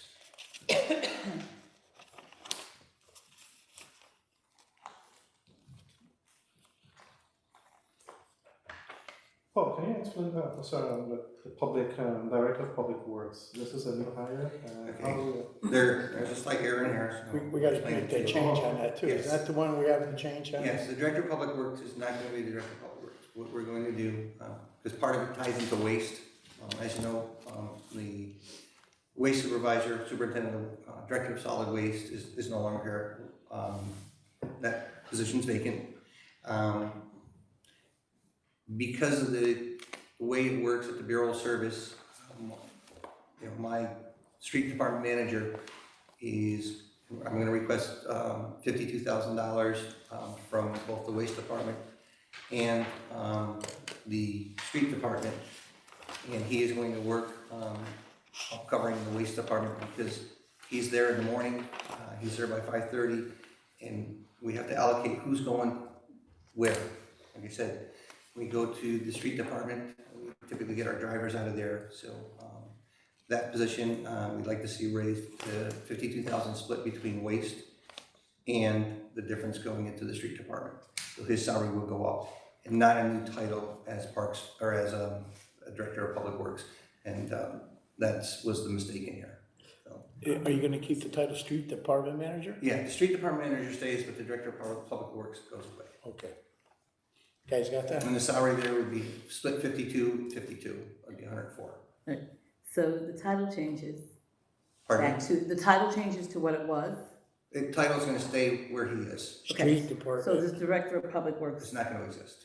but the same individual will be in that position doing, but splitting themselves. Yeah, You will he'll have- be in his original position, splitting his time between both departments. Overall savings, because we're not gonna fill the director of solid waste.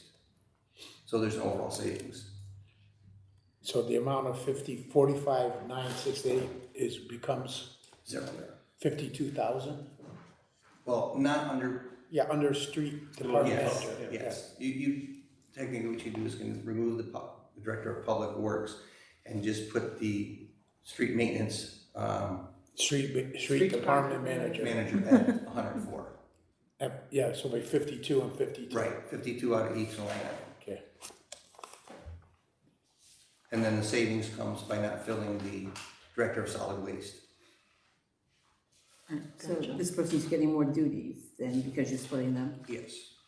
And, And he does a considerable amount now. He's the one that's scheduling all the snow routes, everything, on a daily basis, yes. and so is this a civil service position? Yes, And so the added duties or how you distribute them is, it would fall under, yeah, I mean, yes, he's. Street manager. Yeah, he's a street manager, yes. okay, thank you.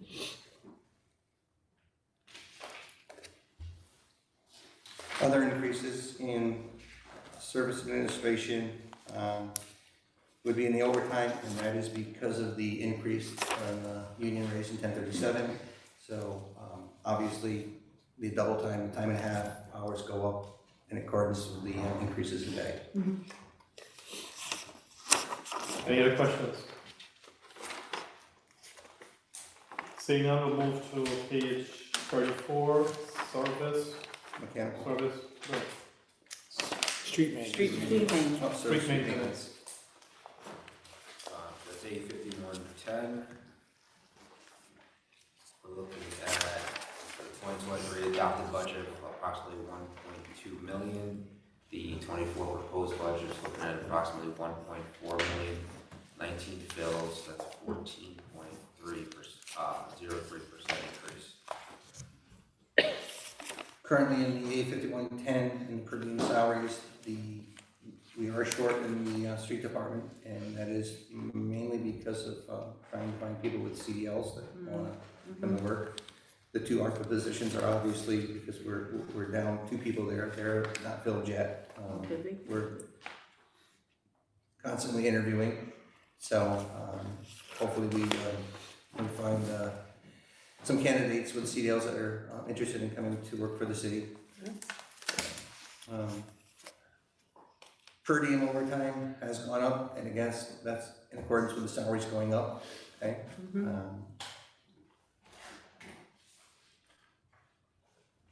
These increase into 2024 are all contractual? Yes, on the salaries, yes, everything is contractual. When you look at out of grade pay, again, the salaries are going up, out of grade pay is going to go up because the individual rates increased. So standby pay is the same thing.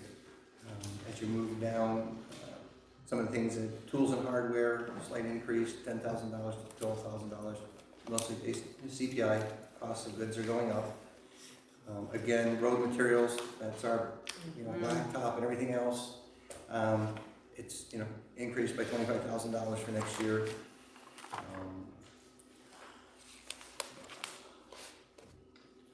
Any questions for this department? 1 second, please.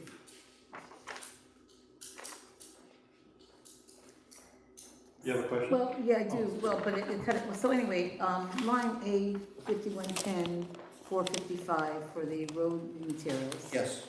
And then, we also have that at A 4512, 455. A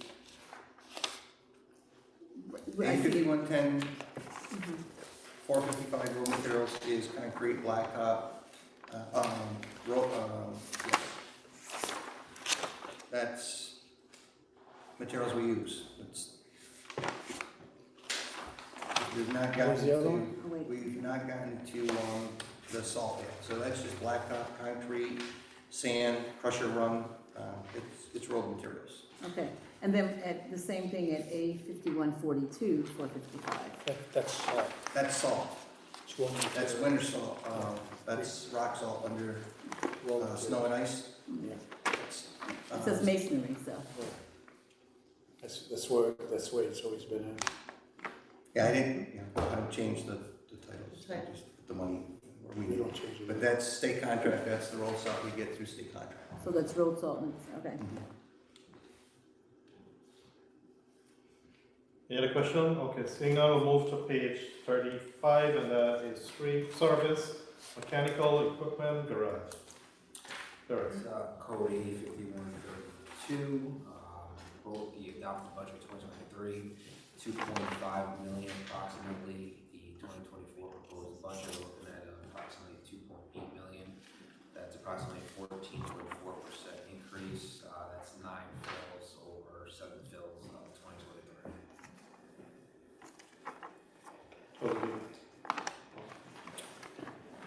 The two increases here are, again, trying to get the fleet manager and assistant fleet manager, just keeping the, our mechanical division is very busy. We have a lot of vehicles. Keeping track of just the parts, the inventories, everything else, and turning wrenches. It'd be very advantageous for us to have both a fleet manager and assistant fleet manager so that the data can be updated all the time and constantly with vehicle maintenance and records. We're short-staffed. If you look at the county, they have 5 people just in their office doing their work on, inventorying parts, entering the data. The other big change here is I have requested a another mechanic. We have 6 currently, mechanical. I am looking at doing a motor equipment operator mechanic 1. And what he would do is, it came up with Naeem. We're there during the day. When we have to work on a vehicle, it's during the day. Somebody needs to use that vehicle. It's out of service. I've talked to the union. This position would be a night position, and that person would strictly work on the basic maintenance, doing oil changes, the tire rotations, topping off fluids, sort of like the Jiffy Lube. Because we need somebody when the vehicles are down. That's a good idea. We can't do it when the vehicle's on the road, because when they come in at 3, the mechanical division's leaving at 3. So when you get to the Capitol, that would be the extra lifts that we requested. So this mechanic can work on the off shift, and he would do the basic maintenance and have the vehicles ready. And this is where the assistant fleet manager and fleet manager will come in, having these records that this vehicle is due for its oil change. This vehicle is due for a tire rotation. The heavier lift, doing brakes, and drones, different things that will be done during the day by the actual other mechanics. So this gentleman would not be as experienced as a mechanic. He's going to be, what some of the unions call the oiler. He's the guy that, makes sure all the fluids are topped off, tires are rotated, or change a tire, that type of stuff. And it would be a second shift position. It would be from probably, 2 to 10. With an hour overlap. You come in, you meet with the fleet manager, get what has to be done for the night, and he'll do that work during the evening hours. So those cars and vehicles are ready. We can also perform the maintenance on the police cars at night if they're not being used, rather than going to other places. And this is just gonna be one individual? Well, you're gonna give me 2 or 3, I won't say no. Well, my concern is that one person being at night by themselves doing that kind of work, We'll have cameras, we're looking for cameras, and I have one person at night at the wastewater treatment plant. I've been there since 1982, and if you're asking me if you want me to put 2 down, if you want to look at it and approve it. that's not what I'm asking, I'm just pointing out a fact. I spoke to the union, they're aware that the one person would be there at night, that I would not be putting on a supervisor to watch one person, it's just not cost effective. This is a way that the vehicles are parked. Most of our vehicles, as you heard, are being used on a daily basis. And the only time to do maintenance is that, or believe me, I've asked our mechanics if they want to stay for overtime. They don't want to. Okay. And they get double time, all the time. And they don't want the overtime. So how many garages outside of the city do we use for this kind of stuff, repair? Well, it depends on the vehicle. Heavier vehicles will go to HL Gauge. Typically, that's where we get them from. They're the bigger trucks, the packers, the loaders, the dump trucks. Smaller fleet will go to Metro Ford, they'll go to Leah, they go to the county, they go to Trias. Depending on what's wrong with the vehicle, if it's a spring issue, they'll go to Watkins Spring in Albany. It just depends what is the particular problem with the vehicle. The newer vehicles, obviously, if there's a warranty, they go to the dealership. The older vehicles, like I said, it depends, if it's a hydraulic problem, we try to do what we can in-house, but they'll go to some of the bigger truck facilities, like I said, like HL Gauge and stuff. So I heard you say about 6 then. When you name them, it was about 6. There's, you got, like I said, we've got Dodges, we have Fords, Internationals, so they'll, Okay, thank you. Go ahead, please. So I guess relevant to the work that we're able to do in-house, can you just talk about can you quantify the volume increase with having a fleet manager on site?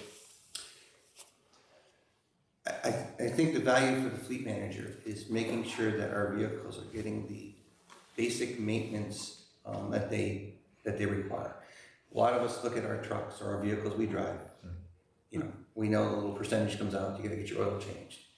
A lot of our vehicles are older, you have to look at the mileage. They don't have a light that tells you it's time for an oil change. They're not that type of vehicle. They're not a luxury vehicle. So we have to have somebody that's tracking that on a pretty regular basis, that when these vehicles come in, you look at the mileage, or they're out there doing an inventory, towards the end of the day, even though all our drivers do a pre-check in the morning, that's required because it's under DOT. They, they check their fluids, they check their tire pressure, they check their lights before they go out. But having a fleet manager there to make sure that this stuff is computerized, like at the wastewater treatment plant, we run a computerized maintenance management program. It prints out the work orders for you, and then it's assigned. That task is assigned to whether it's a more heavy-duty mechanic or a person that is just doing the basic oil changes, and it goes back into the computer that it's been done, and the mileage is recorded. With limited staff, some things don't get put in. So I think overall, having a fleet manager and assistant fleet manager, it will improve our fleet's longevity. I mean, typically on large vehicles like this, you look at 10 years useful life with garbage trucks. And it's a lot of times because these vehicles are run very slow. Vehicles aren't made to just idle up the road most of the time. So 90% of the time, the truck is just, moving from one house to one house to one house to one house. It's not going down 890 on a regular basis. It's not getting, Thank you. So, around the fleet manager, so we budgeted for them in 2022, but then not in 2023, right? So you're went a year without them, and then you want to bring that position back?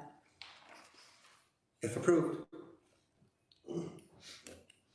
I was just, so did anything significant happen in that year that said to you, really, we need to refill this? Nothing significant happened okay. Thank you. So the list of functions that you just listed earlier, all that is being carried out by the assistant? Right now, yes. Any other question for this?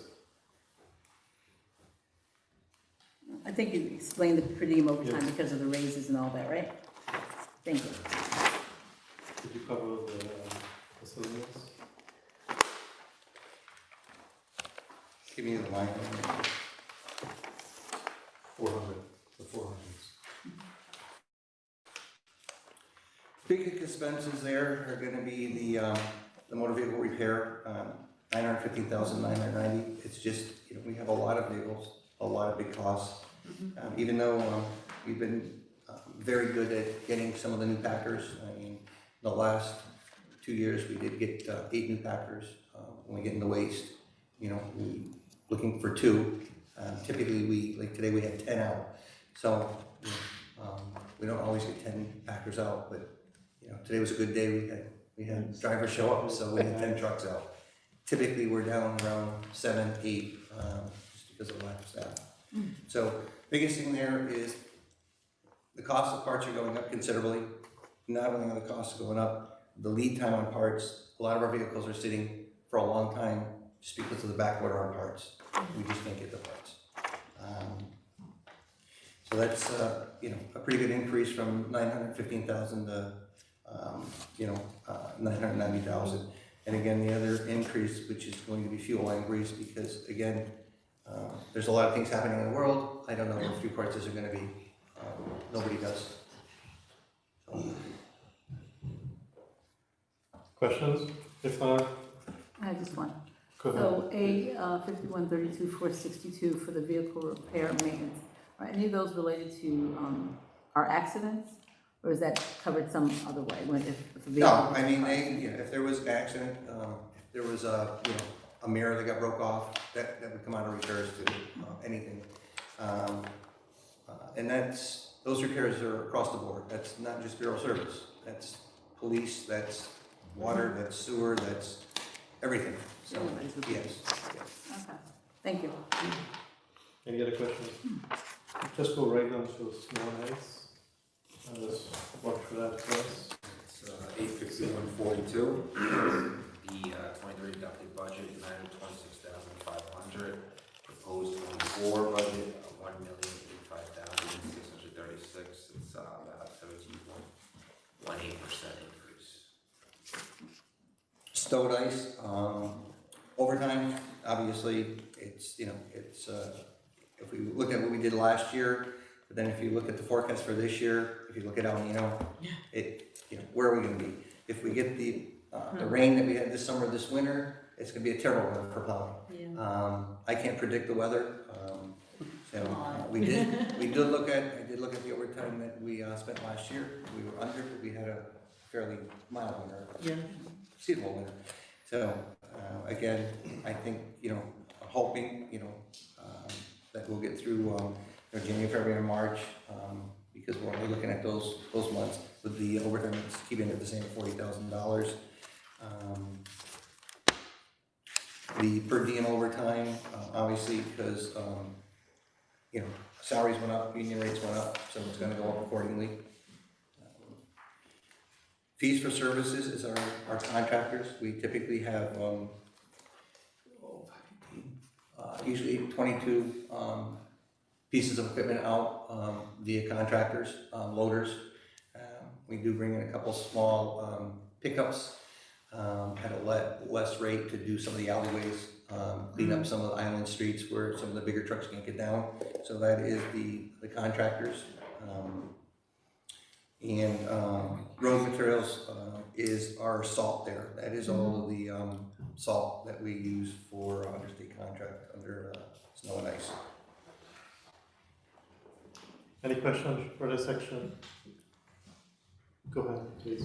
I mean, barring another blizzard from coming and hitting our city again, is that sufficient funding to just maintain our streets? And I just think it's a common question we all get. Like, if we had a blizzard like we had 4 years ago, 5 years ago, no, I think we spent $1.3 million. So no, I'm budgeting for what I'll call a normal northeast winter.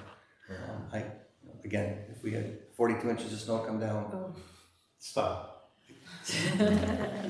gonna tell you, don't know. We're done. I'm gonna stay in the house. We're done with your department. You can leave for good night.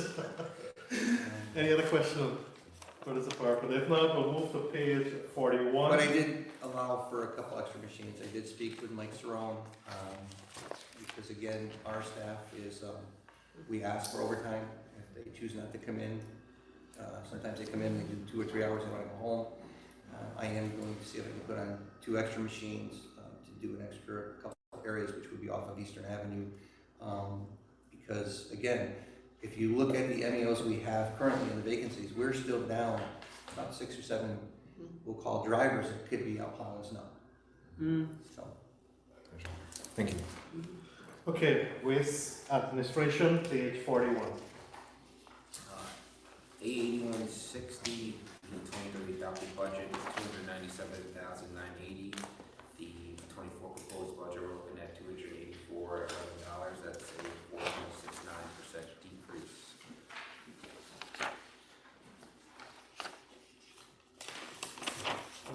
Okay, again, the biggest thing here, if you look at the 8160 line, like I explained, the Director of Public Works will not exist. It'll be moved over to the Street Department, and we'll keep the vacancy as the Director of Solid Waste will not be filled. We've been doing it for a few months now. There's been no impact on services, so I think it can be handled in the future that way.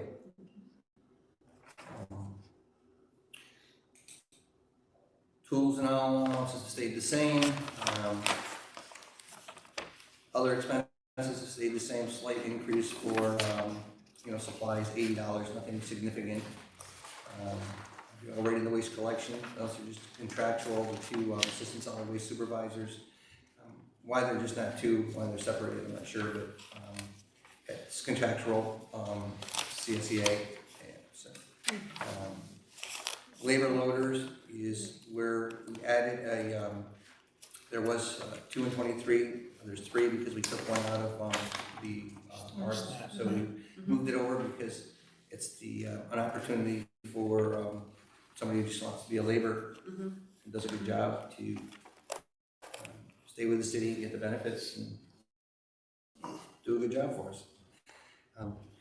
No change on the MEOs, those are the drivers. They also work on the back of the truck.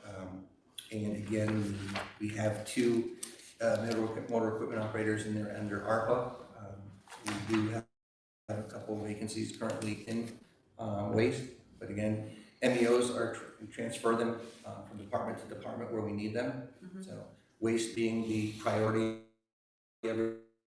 day. Again, overtime is up, and it is because of the salary increases for the MEOs. The rest of the line items in the 8161 have not changed, other than uniform and tool allowance, slight increase, for work boots, $500.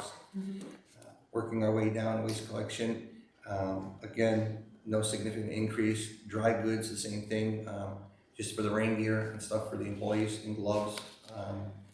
Everything went up a bit, so an extra, $500 there. So, moving down, we're getting into waste disposals. I have a Oh, question I'm about sorry. waste Yeah, collection. yeah.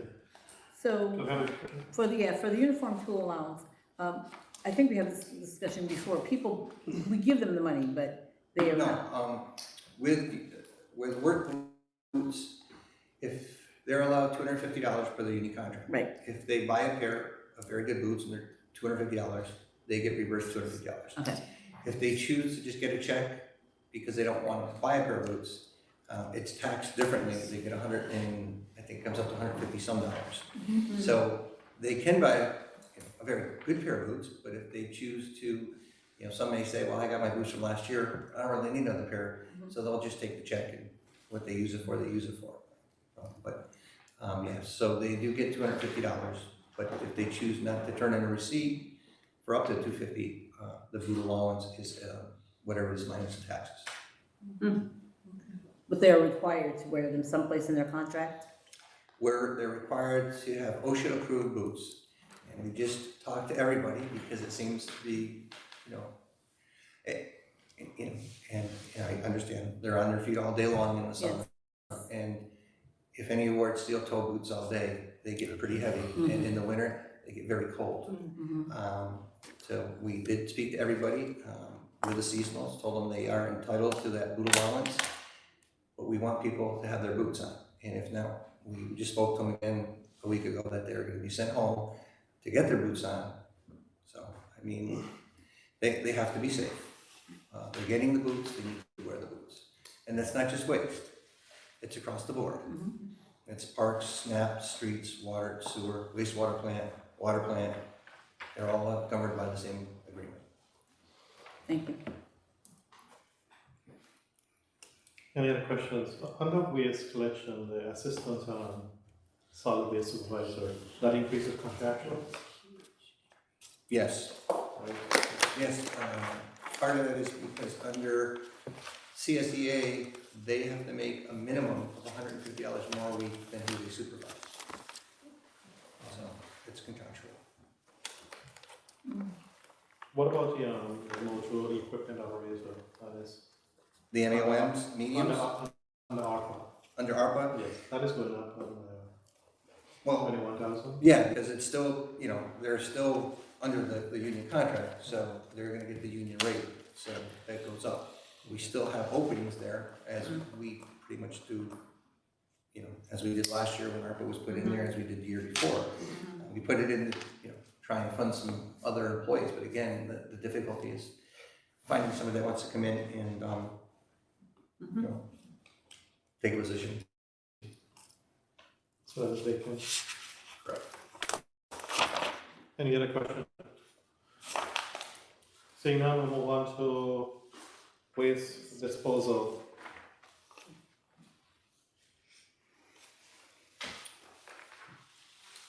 Okay, the biggest jump there obviously is our tip fees. Even though we have a very good agreement with our current, provider of the transfer station, tip fees are going up. Also, fuel costs are going up, and contractually, they do get surcharges for fuel as it goes up. So, it is going up. I'm expecting by $200,000 to cover the additional fuel charges and the additional tip fees as they go up, and it's all based on CPI. So over the last, over the last few years, CPI is going up. So really, there is a max on their CPI, so they can't go up as much as CPI went up, but there is some protection in there for them.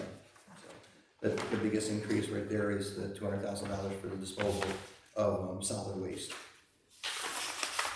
Go ahead. So we're paying this, or how are we paying this? Based on per ton? Per ton, yes. everything's weighed at the transfer station. Everything goes in through the scale like it did since the transfer station's been put in. Years ago, it started as BFI, and BFI changed to Republic. We bid it, rebid it after previous commissioner left, and the rate did come down, and now we're working off that contract. So could you give and if you don't have it now, whenever, the cost per ton last year versus this year? No, I didn't write the numbers, but I can send them to you. I think we're around, I wanna say we're around, I'd have to send them to you. All right, that's fine, I'll shoot you an email first thing in the morning. that's fine, thank you. Any other question? If not, we'll move to waste recycling. Page 44. The counts, the fills have not changed. We're running the same amount of employees that we did in the previous year. The only difference would be the increase in salaries. Again, longevity changed slightly. Somebody must have moved up. Out of grade is when somebody comes up from, obviously doing one task. If they're paid lower, we pay them out of grade to do the higher task. The per diem overtime again, $25,000 raised to $50,000. It's if you look at the previous years, we spent 58. I'm not sure where we are to date, Anthony. I got it right here. Per diem overtime, we're at 44,000, we're over by 19,000. So, and again, waste recycling, I mean, they're classified differently, but the drivers, they do come in when we need them for snow plowing, so they, uniform allowance did go up. Again, the guys working out on there, they do go through, they're in the elements every day. So it's raincoats, it's the work boots, it's everything else that they're getting. The gloves for safety. We did split up some things this year to try and track things a little differently. Our yard waste and tire disposal now, and also the recycled tipping fee. Because we pay one rate for our solid waste, we pay one rate for our recycles, which if you go back 4 years ago, recycles was free. We pay a different rate for disposal of tires, and we pay a different rate for our yard waste at the county. So what we are trying to do is track everything now individually, then just putting it in 2 line items and not knowing, so.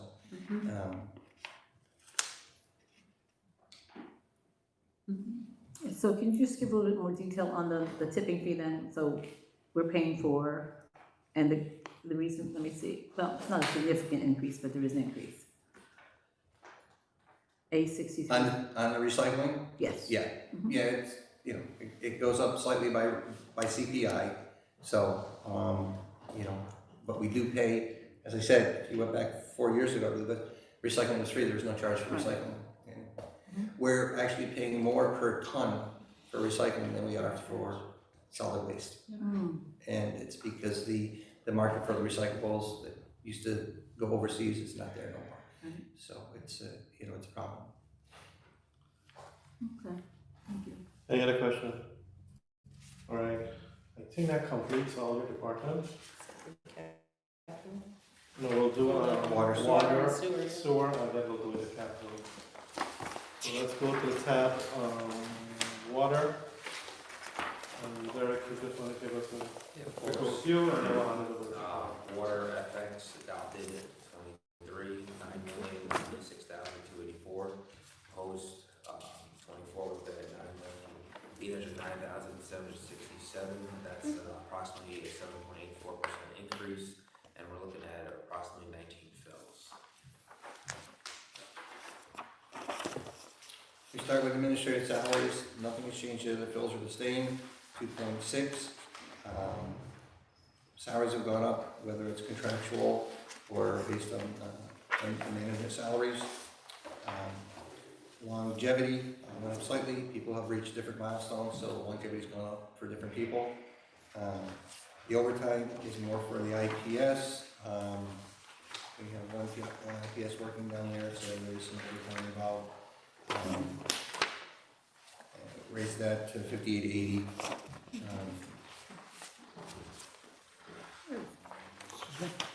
I'm sorry, 2,500, it went up by, 1,200, 1,300 bucks. I think it's on page one. Page one, right? Yes, page one, yes.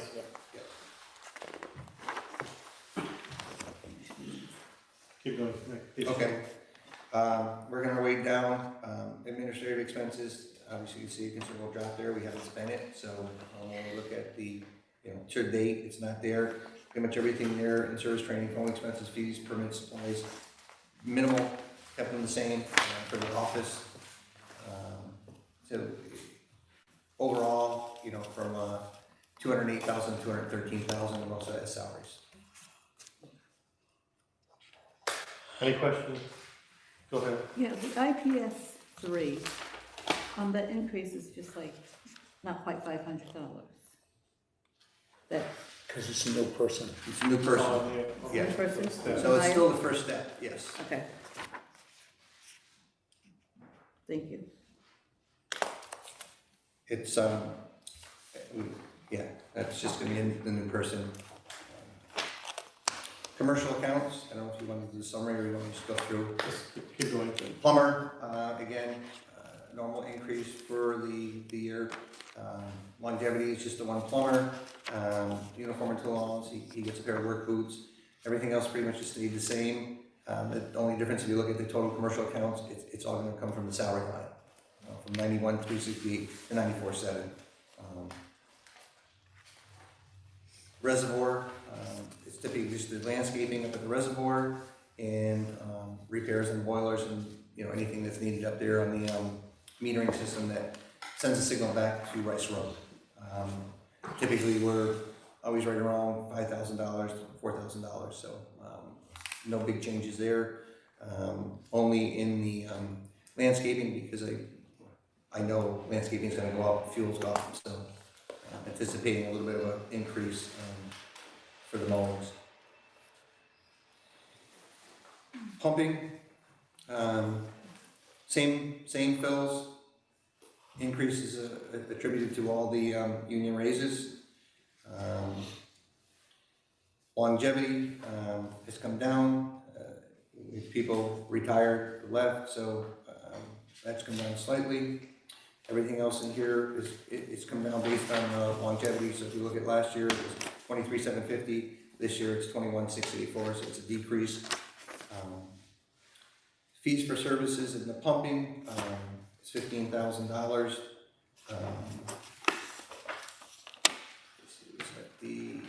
Go back up a little. The wastewater treatment now for the Wastewater. Is that a typo or that? Oh, water treatment. Yeah. 17A. Yeah, there's two, but you don't have the trainee no more. Because sometime during the year, that person will take their state exam and move from trainee to operator. Great. So what is a 17A? What do you have it quoted? That's what it's titled in the union contract. Okay. 17A, so I don't know why they call it a 17A. So, I was gonna blame Anthony. no, it's always been there. So Go ahead, please. So the trainee has already moved up, so that's. The trainee will be taking their exam, so sometime, maybe it could be December, it could be January, that trainee will now go to an operator, so I have budget for the operator salary for the union contract for next year. And then we won't be paying for the trainee. So they have to take the exam. They have to take the state exam, correct? And so if they pass it, then they become, but if they don't, then how does that work? They stay as a trainee. Okay. So you'll still take the salary out of it'll just be less. Okay. But I'm anticipating, we taught, so they're gonna pass. Okay. They're bright. Give them extra That's lessons. what they're doing. No, the trainees we have are very good. So I don't think they'll have any problem passing their exam from the health department. Okay. Okay. Thank you. Keep going. Next page, page 4. Everything here is pretty much the same other than chemicals, slight increase from 282 to 295 in chemicals. We all know that chlorine gas is going up considerably. We use 3 chemicals at the water wells, fluoride, orthophosphate, and chlorine gas. Orthophosphate and fluoride has been pretty stable, but chlorine gas has gone up considerably. In fact, so, yeah, it's gone up considerably.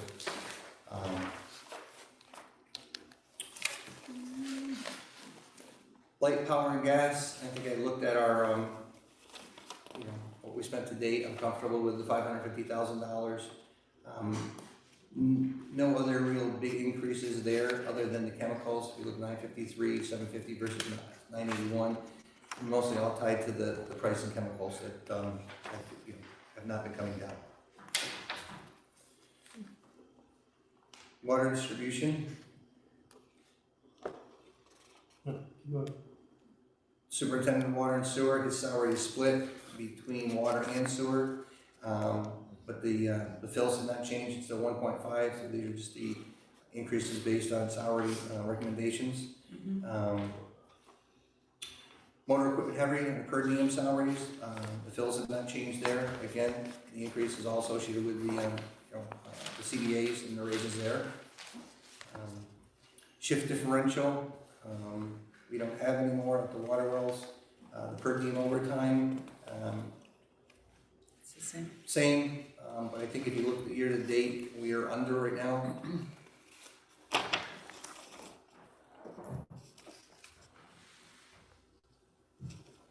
Any questions? If not, keep moving to page 5. Going down page 5, no significant changes, you know, in the other expenses, other than, you know, roughly $2,000. We decreased some fees for services. Mostly the increase was associated with water main repair, and that's only because some of the parts, some of the things are going up. It's just repair parts. Bands, clamps, they're just going up. Any other questions? If not, Anthony, can you just run through this? If there's any significant changes, benefits, debt service? Yep, the debt service, for water, is increasing, by, $3,000. You know, again, what we've been doing with the water department, instead of borrowing, we've been using the reserves to pay for, equipment and things as they've been going through, as have been happening. We've increased, of course, the biggest increases is with where's it called? Social Security benefits because of the raises, and insurance and employee retirements, only because of the raises. One of the things I want to mention is the infrastructure repairs we've increased. That's what we increased that budget, so we don't have to use reserves. And because, like for instance, they have one thing that breaks, and you know, it's anything that breaks, it's a minimum $250,000 to repair. And a good example is we just did our inspections. We hired Rossville to come in and do all our PRVs. We have 12 PRVs throughout the system that controls the pressure from low to high zones in case there's a break or anything else. 3 of them have to be replaced. The one was put in 1933. We've gotten our use out of it. Can't get parts for it no more. Can't be rebuilt.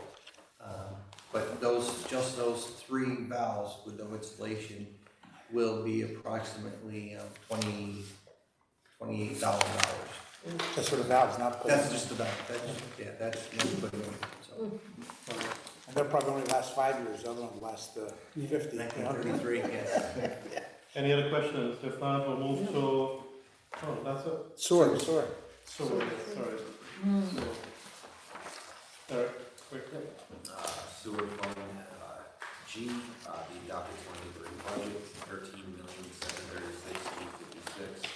Proposed 15,706,345. Approximately 14.34% increase, with approximately 43 fills. Again, if you look at the sanitary sewer administration, nothing's changed in the number of fills. Again, everything's going to be associated with salary increases. Nothing's changed in the number of fills with regards to motor equipment operators, medium or heavy. There's still 116 medium. We do have a couple vacancies that it's not filled. 1 CCTV camera operator. Again, only associated with the bargaining unit raises. That's come down. Vacancies, people have left, hired. Overtime, I look at where we are to date, we're pretty good, keeping it the same, even though salaries went up. Slight increase in the hourly overtime pay because that's all associated with increasing wages and salaries. Differential, the guys do go on the winter shift from first Monday. Per diem overtime again. I looked at what we spent to date. I'm comfortable leaving it where it is. Given salary increases, nothing's really changed. And allowance there. Administrative expenses, fees for services, and that has stayed the same. No big increases. Going down, really again, the increases that will, I would say jump out a couple $1,000 is laundry, windows, and fumigation. Slight increase there. Again, road materials, we do use a lot of crusher run concrete for our repairs. Again, that's going up slightly from 78 to 82. Fuel, oil, and grease, again, it's going up. Our fuel's going up, so another roughly $12,000 was added to that line. Emergency sewer repairs stayed at $20,000 and a slight increase for safety supplies of $9,500. Again, the bulk of that is what I think is things that we don't control with regards to inflation and repair parts and the salaries. Go ahead. So the CCT, the operator, Yes. the increase is like $12,500. So that's based on contractual and. Yeah, it's gotta be. It's gotta be. If that's the number that was in the Double check that, right? that's the number that was in the salary table. That's unless it's a typo, but yeah, we'll check. I think there was a, yeah, well, we'll check that, we'll check it. Yeah, I think that was. check it again, like, we get some. Yeah. Give you correct information. Sewage treatment disposal, when I get through it, the fills have not changed. It's, under the administrative salaries, it's still 6.6. The slight increases again are all associated with the, increases in recommendations for salary. The number of fills for operators and trainees and lab techs, we did lose one. What came out of it is operator. Oh, is that right?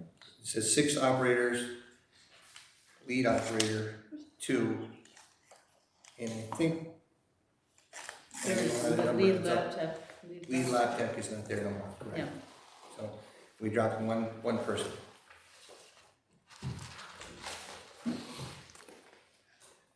And 24, I'm not sure why. Let's see. In the 24, again, longevity came down because of some retirees. Everything else is pretty much the same. A slight increase in the per diem overtime because of the salary increases. And then the other would be uniform tools and allowance. They go through, obviously, the wastewater treatment plant. They go through a lot of boots, gloves, not just the boots they get, but the boots to protect the boots that we buy them because of what they walk in. Other expenses, biggest numbers that are going to come out are going to be obviously chemicals. And I'll give you a breakdown right now, give you a good example. To date, on just sodium hypochlorite, we spent to date $309,000. Okay, sodium hypochlorite has gone up considerably.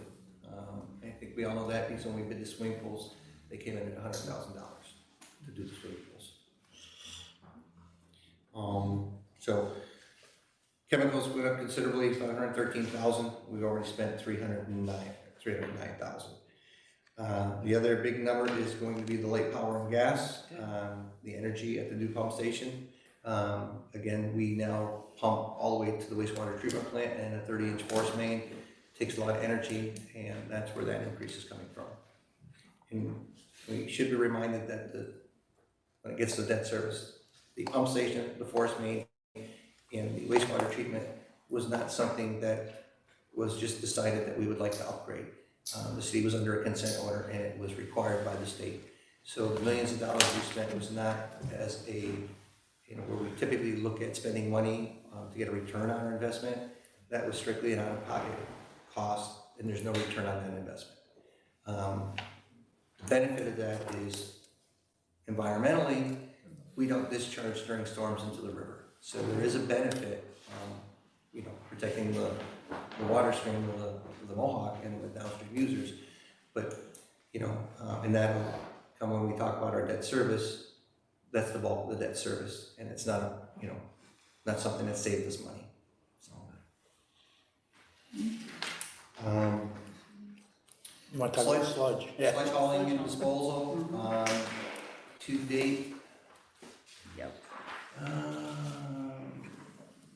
I spent $1.1 million. We've moved 7,660 tons of sludge, and that is through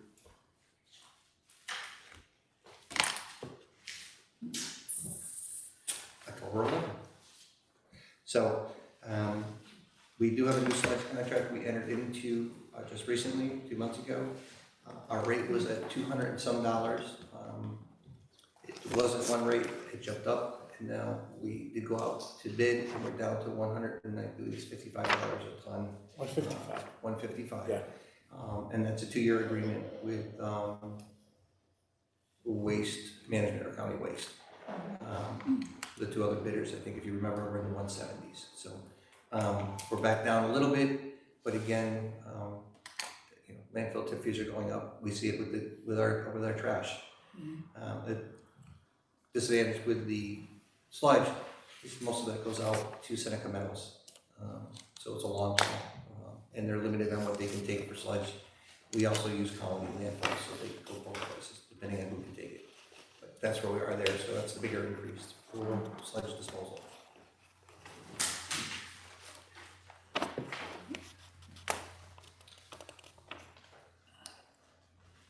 Any other questions?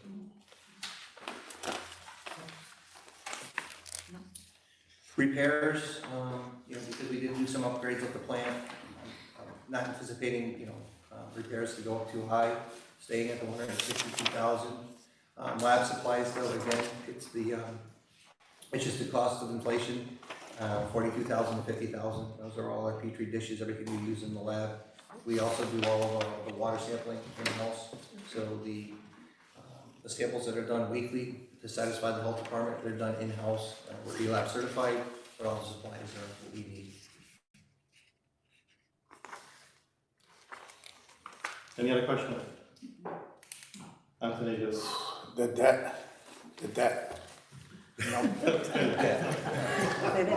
can explain why we have the. We've been the last 4 or 5 years that we've only used, we haven't used any debt. We've used the reserves through the SOAR fund.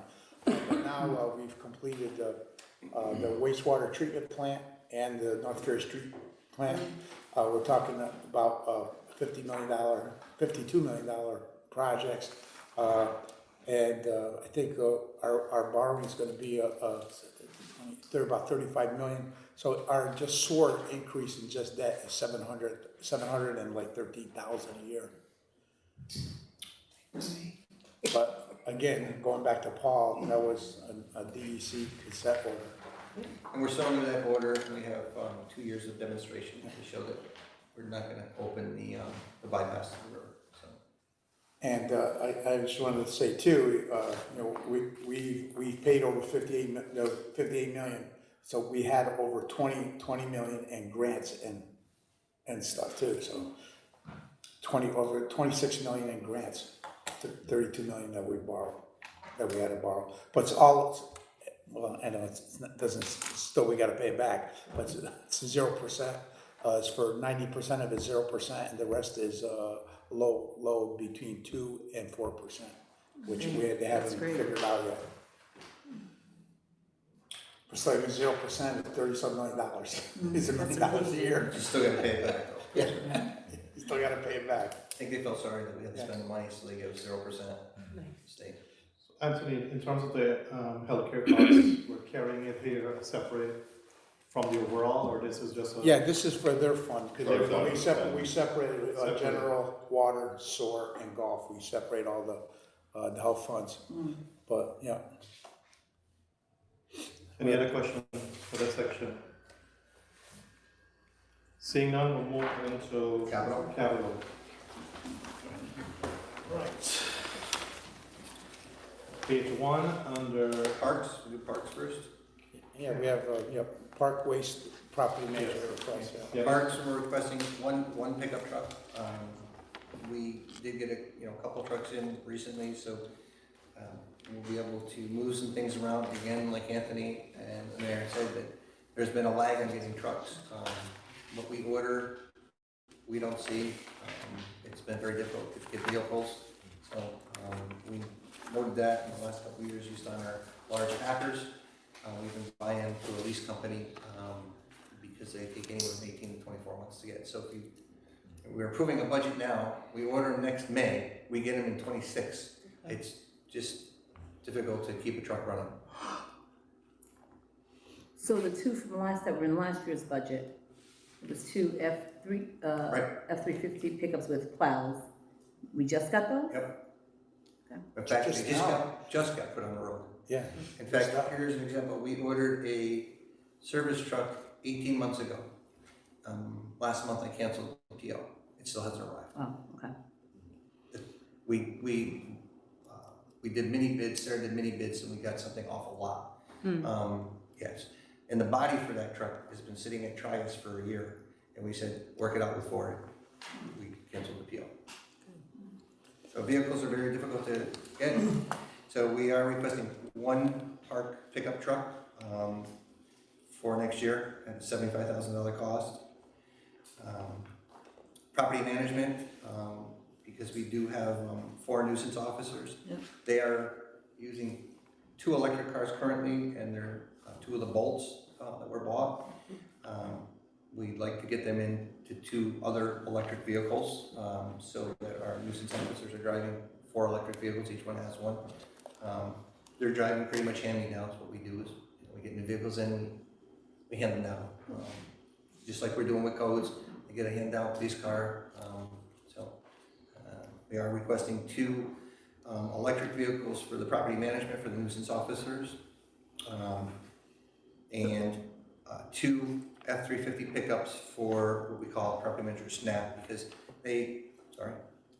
Oh, somebody's math is off. It's either the trucks are 72,000 each or 75,000, in which case you're either saving $3,000 or you have to spend 6,000 more.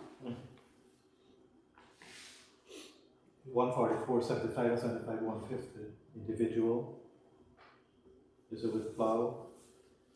Why is it driving? F-350 with plows at 144, and Parks F-350 with a plow. And no, you just, yeah. You can drop the other one. We'll drop the other one down, but yes. And the F-350s, maybe 72,000. they may be looking for, because property management may be looking for the crew cab. They, because property management, they're going to a property, they're cleaning up. They typically have a crew cab, so the seasonals, we usually put 4 or 5 people in their truck together. So that's why it may be the crew cab version. Gotcha. So, can I just be clear? How many nuisance officers do we actually have? 4. We do have 4. We have 4, correct. Okay.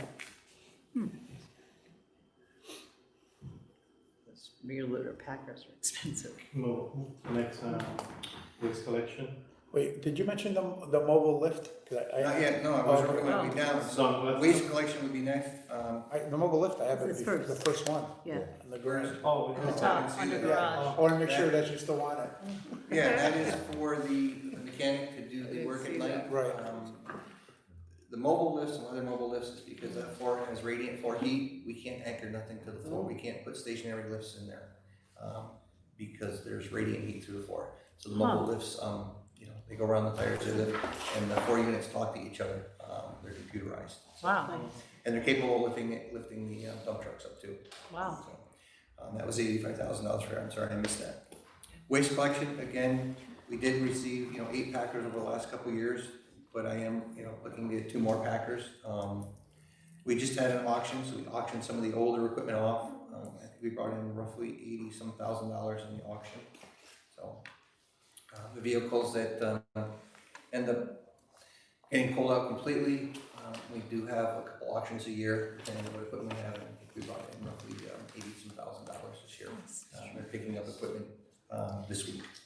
So, again, so the ones that, the 4 from last year, we're just getting them? No, we got those right away. We just got them. No. Oh, the 4 Packers. Yes. We got them. We ended up getting them through Premier Leasing company. Yeah. Leasing company. So And we need 2 more. I have right now 8 fairly new trucks. Okay, the 2 we got last year, and the 2 we got this year, earlier. And normally on a normal day, we try to get at least 9 to 10 trucks out. That would give us, 10 fairly new trucks, even though 2 years ago, they're already going on 3 years old. So. Thank you. Water and sewer. Code enforcement, you already went over that. They're looking for, 4 electric vehicles for all their, fire departments, and any utilities, police, streets request. 2 sweepers under streets.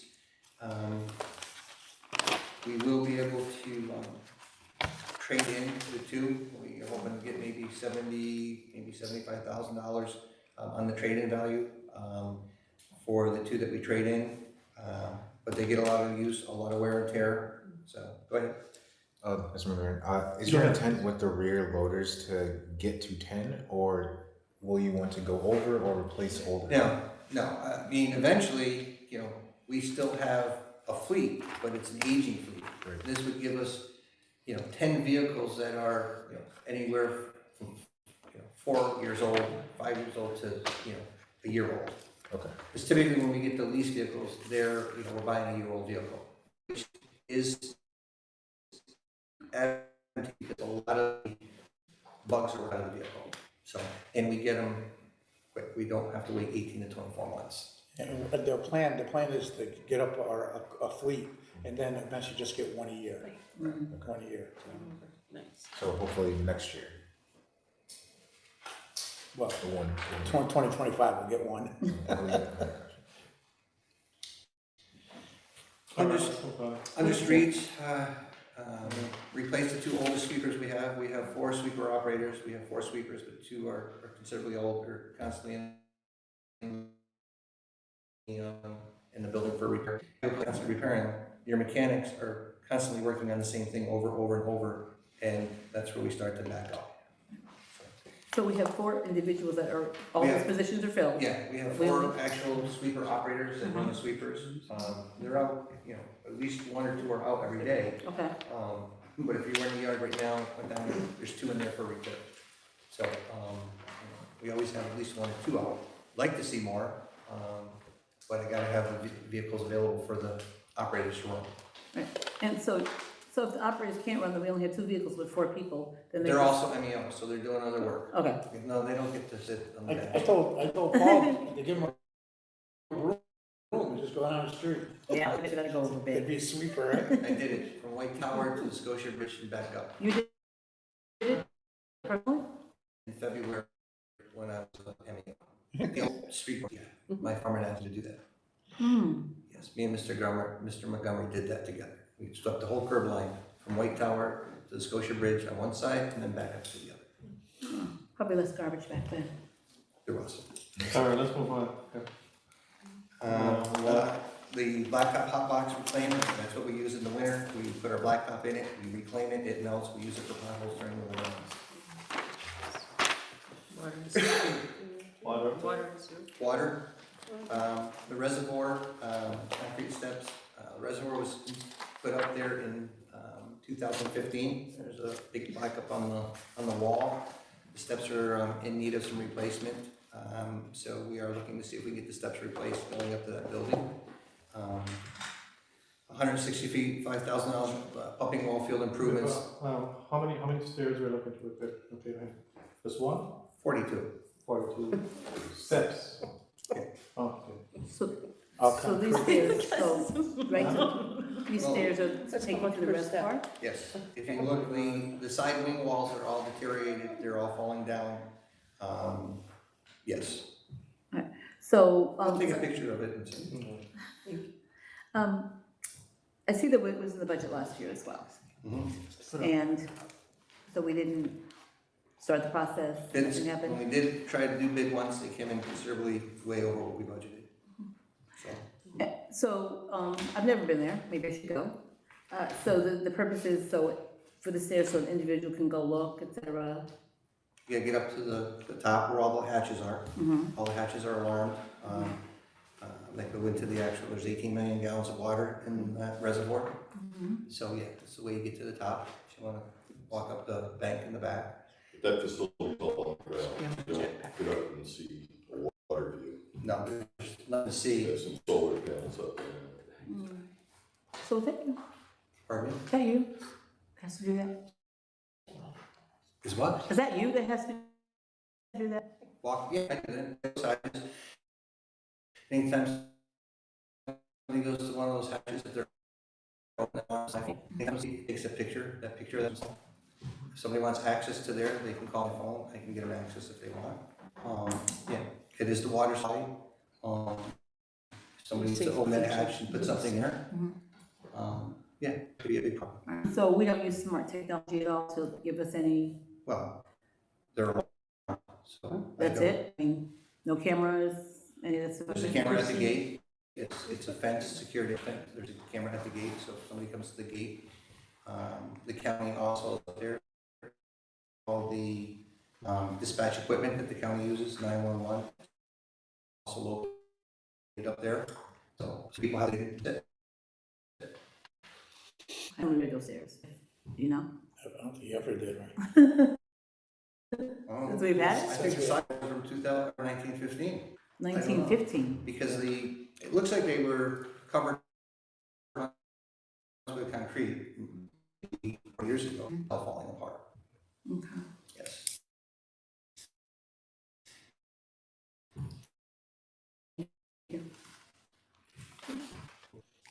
Other than the pumping well field improvements, doors and windows, there's a number of wellheads there. They're all by the well fields. Over the years, the windows have moved, rotted, and the doors. There's usually a lot of heat and condensation in there, so replacing all the doors and windows and putting some HVAC in them so that the motors run cooler in the summer months. They're 300 horsepower motors running in a 8x8 room, so you can understand how hot it gets in there. Distribution repair improvements, 250,000. That's just the things that we do in-house, insert valves, just repairs that we're doing on the water system on a regular basis. A new Vector truck. We have two fairly decent Vector trucks. We do need a third Vector truck because water and sewer uses it together. It's a hydro excavator. Vector pump out all the manholes, the catch basins. And with all the other utilities around now, National Grid and stuff, it's very difficult to dig with a backhoe. The hydro excavator or the Vector truck uses vacuum to pull the dirt out so you don't damage gas lines or other utilities. So we are looking at upgrading, getting another Vector truck. Road plates, that's what we use when we open up the road and we can't get it complete in a day. Steel road plates that you go over, protect vehicles from falling in. We need some new road plates. Heavy duty step side response truck, that's gonna replace the old vehicle we have now. It's just an old response truck. That's the vehicle that they use to go out and for emergency water repairs. Holds all their tools, all the equipment, all the meters that they have, the wands for detecting where the leak is. So skid steer mounted manhole cutter. What that is A lot of our manholes, when you drive down the road, feels like a pothole, but it's the manhole. This machine goes on the end of our skid steer, which we do have a skid steer. It actually makes a perfect hole so that we can take out the manhole cover and level it all out. The old way was to take air hammers and try and cut them out. This is a new technology, it's a new piece of equipment, but it makes a hole right over the existing cover, a nice round hole. You can pull out the manhole, the ring, and everything else, make your repair, put it back in level again. Nice. So, the total water fund, capital project cost is $1,925,000. We plan to use $1,010,000 in capital reserves and borrow only $915,000, and that'd be for the first three items on top, figuring that kind of work is gonna be done by the time May comes. And the other equipment, if they need it, they can get it right away, using reserves. Excuse me. Move into Sewer collection system repairs and improvements, again, it's just a fund to put lining in. As everybody knows, our sewers are old. We try and do lining every year. It really depends on how many breaks we have to deal with, and how much money we have left to do lining. So this helps us with some of the sewer repairs that we have to do, especially some of the ones that we don't have the equipment to handle. We have to have our contractor come in and do it. We don't have an excavator, anything over 12 feet we can't dig. We just don't have the equipment to do it. So this helps us bringing in some of the contractors to do the work if we need to. Wastewater treatment plant equipment replaced, $750,000. I do have a list here of what all that adds up to. It's return pumps, Detroiter drive, grit screw, waste pumps, secondary bar screen. These are things that that are needed, not part of the upgrade that was put in as part of the consent order. This is just stuff that just wears naturally. It's part of the older part of the plant. The upgrade was new primary tanks to handle the additional flow. These are things that are in the secondary part of the plant that are always been there that we just have to upgrade. That's $750,000. $750,000, correct. The final item is the South Ferry Street Pump Station located behind the old firehouse on Erie Boulevard. It's a can station. It's nothing like the pump station that we just did in North Ferry, but it is heavily used now because of you look at SCC, the residents there, the build out of downtown, different things. It's getting tired because it wasn't meant and designed to work that hard 24 hours a day. So it is going to look at needing an upgrade with regards to bigger pumps. The line going into that pump station is only 4-inch because it was very little flow when it was put in. There's a lot more flow, so it will have to be upgraded in the very near future. The total store is $1.5 million, and we plan to borrow all of it. There's reserves for the sewer fund are at a level that we want to keep. That first line, the sewer collection system, is there a best estimate of how much portion you might be able to invest in improvements? I know you said it's dependent on repairs, but yeah, I mean, we look at things. We have an ongoing list of some of the sewer lines that we would like to line. We can't do that in-house. It's something that's contractual, and it's gotten very expensive because of when you line a line, bypass pumping is involved. You have to bypass pump. I'd like to see a number of insertion valves put in with this, but it's one big break on a sewer line. You go back to and this is not just sanitary; it's storm too. So when the car fell in the hole on Mulholland Street, that depletes all that. It's things that are for they can't be foreseen. It happens, and we have to call contract. Sometimes that gets depleted before I can do some of the work that I'd like to do as what we call routine work. We have an emergency. Unless I get all my routine work done in January, February, and then figure out what we do when the emergency comes.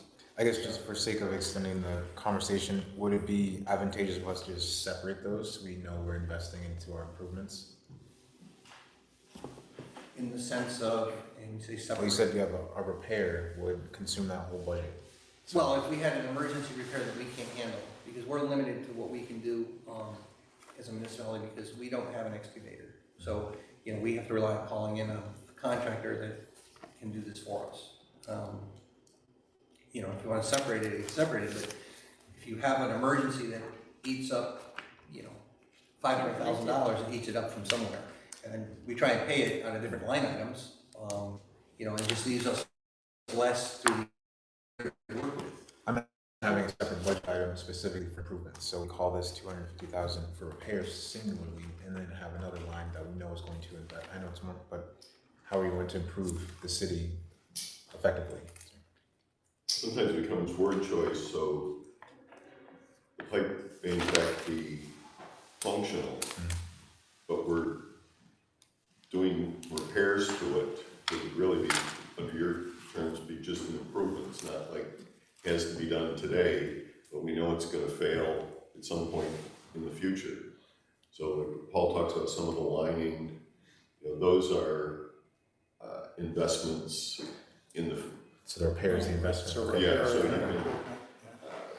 can, it becomes significant what the word choice is, opposed to being in the field where you have just a failure and we have to do it immediately. The other ones, hopefully we can plan it, you know, have some cost effectiveness and minimize any future inconvenience that's caused by it. And we base this on, you know, our camera crew goes out, does some videoing, especially when we have areas that we have complaints about, maybe moving slow, they see some cracks. And, you know, we do have some areas that we'd like to line, and we could eat up maybe 150,000 of this, but then, you know, there's 100,000 sort of in case something happens. Thank you. Okay, any other questions, any other comments? I think we are done for this evening. If you don't have any other business, I ask for motion to recess. Finance. Second. All in favor? Aye, thank you. Good evening, everyone. Thank you, thanks, Paul. Thank you. Some of those are- And because absolutely, I know I said I was gonna get Oh my something gosh, for stuff somebody. right here. I forgot what I was supposed to say. I'm gonna purchase that. Probably should have codes, Yeah. codes. We can't remember what it was. engineer. Oh, Yes. Paul said he was gonna get you something. I forgot. Can't What did I remember. get you? It was the tipping fee for the waste disposal. Yes, and the per ton and then what The we pay. CCTV. Send it to you first thing in the morning. Okay, I think they're gonna, aren't you gonna do the CCTV guy? Yeah, you'll have to check that. As a It's a that? sound cable. All right, thank you. CCTV guy, yeah. Yep, I've been over.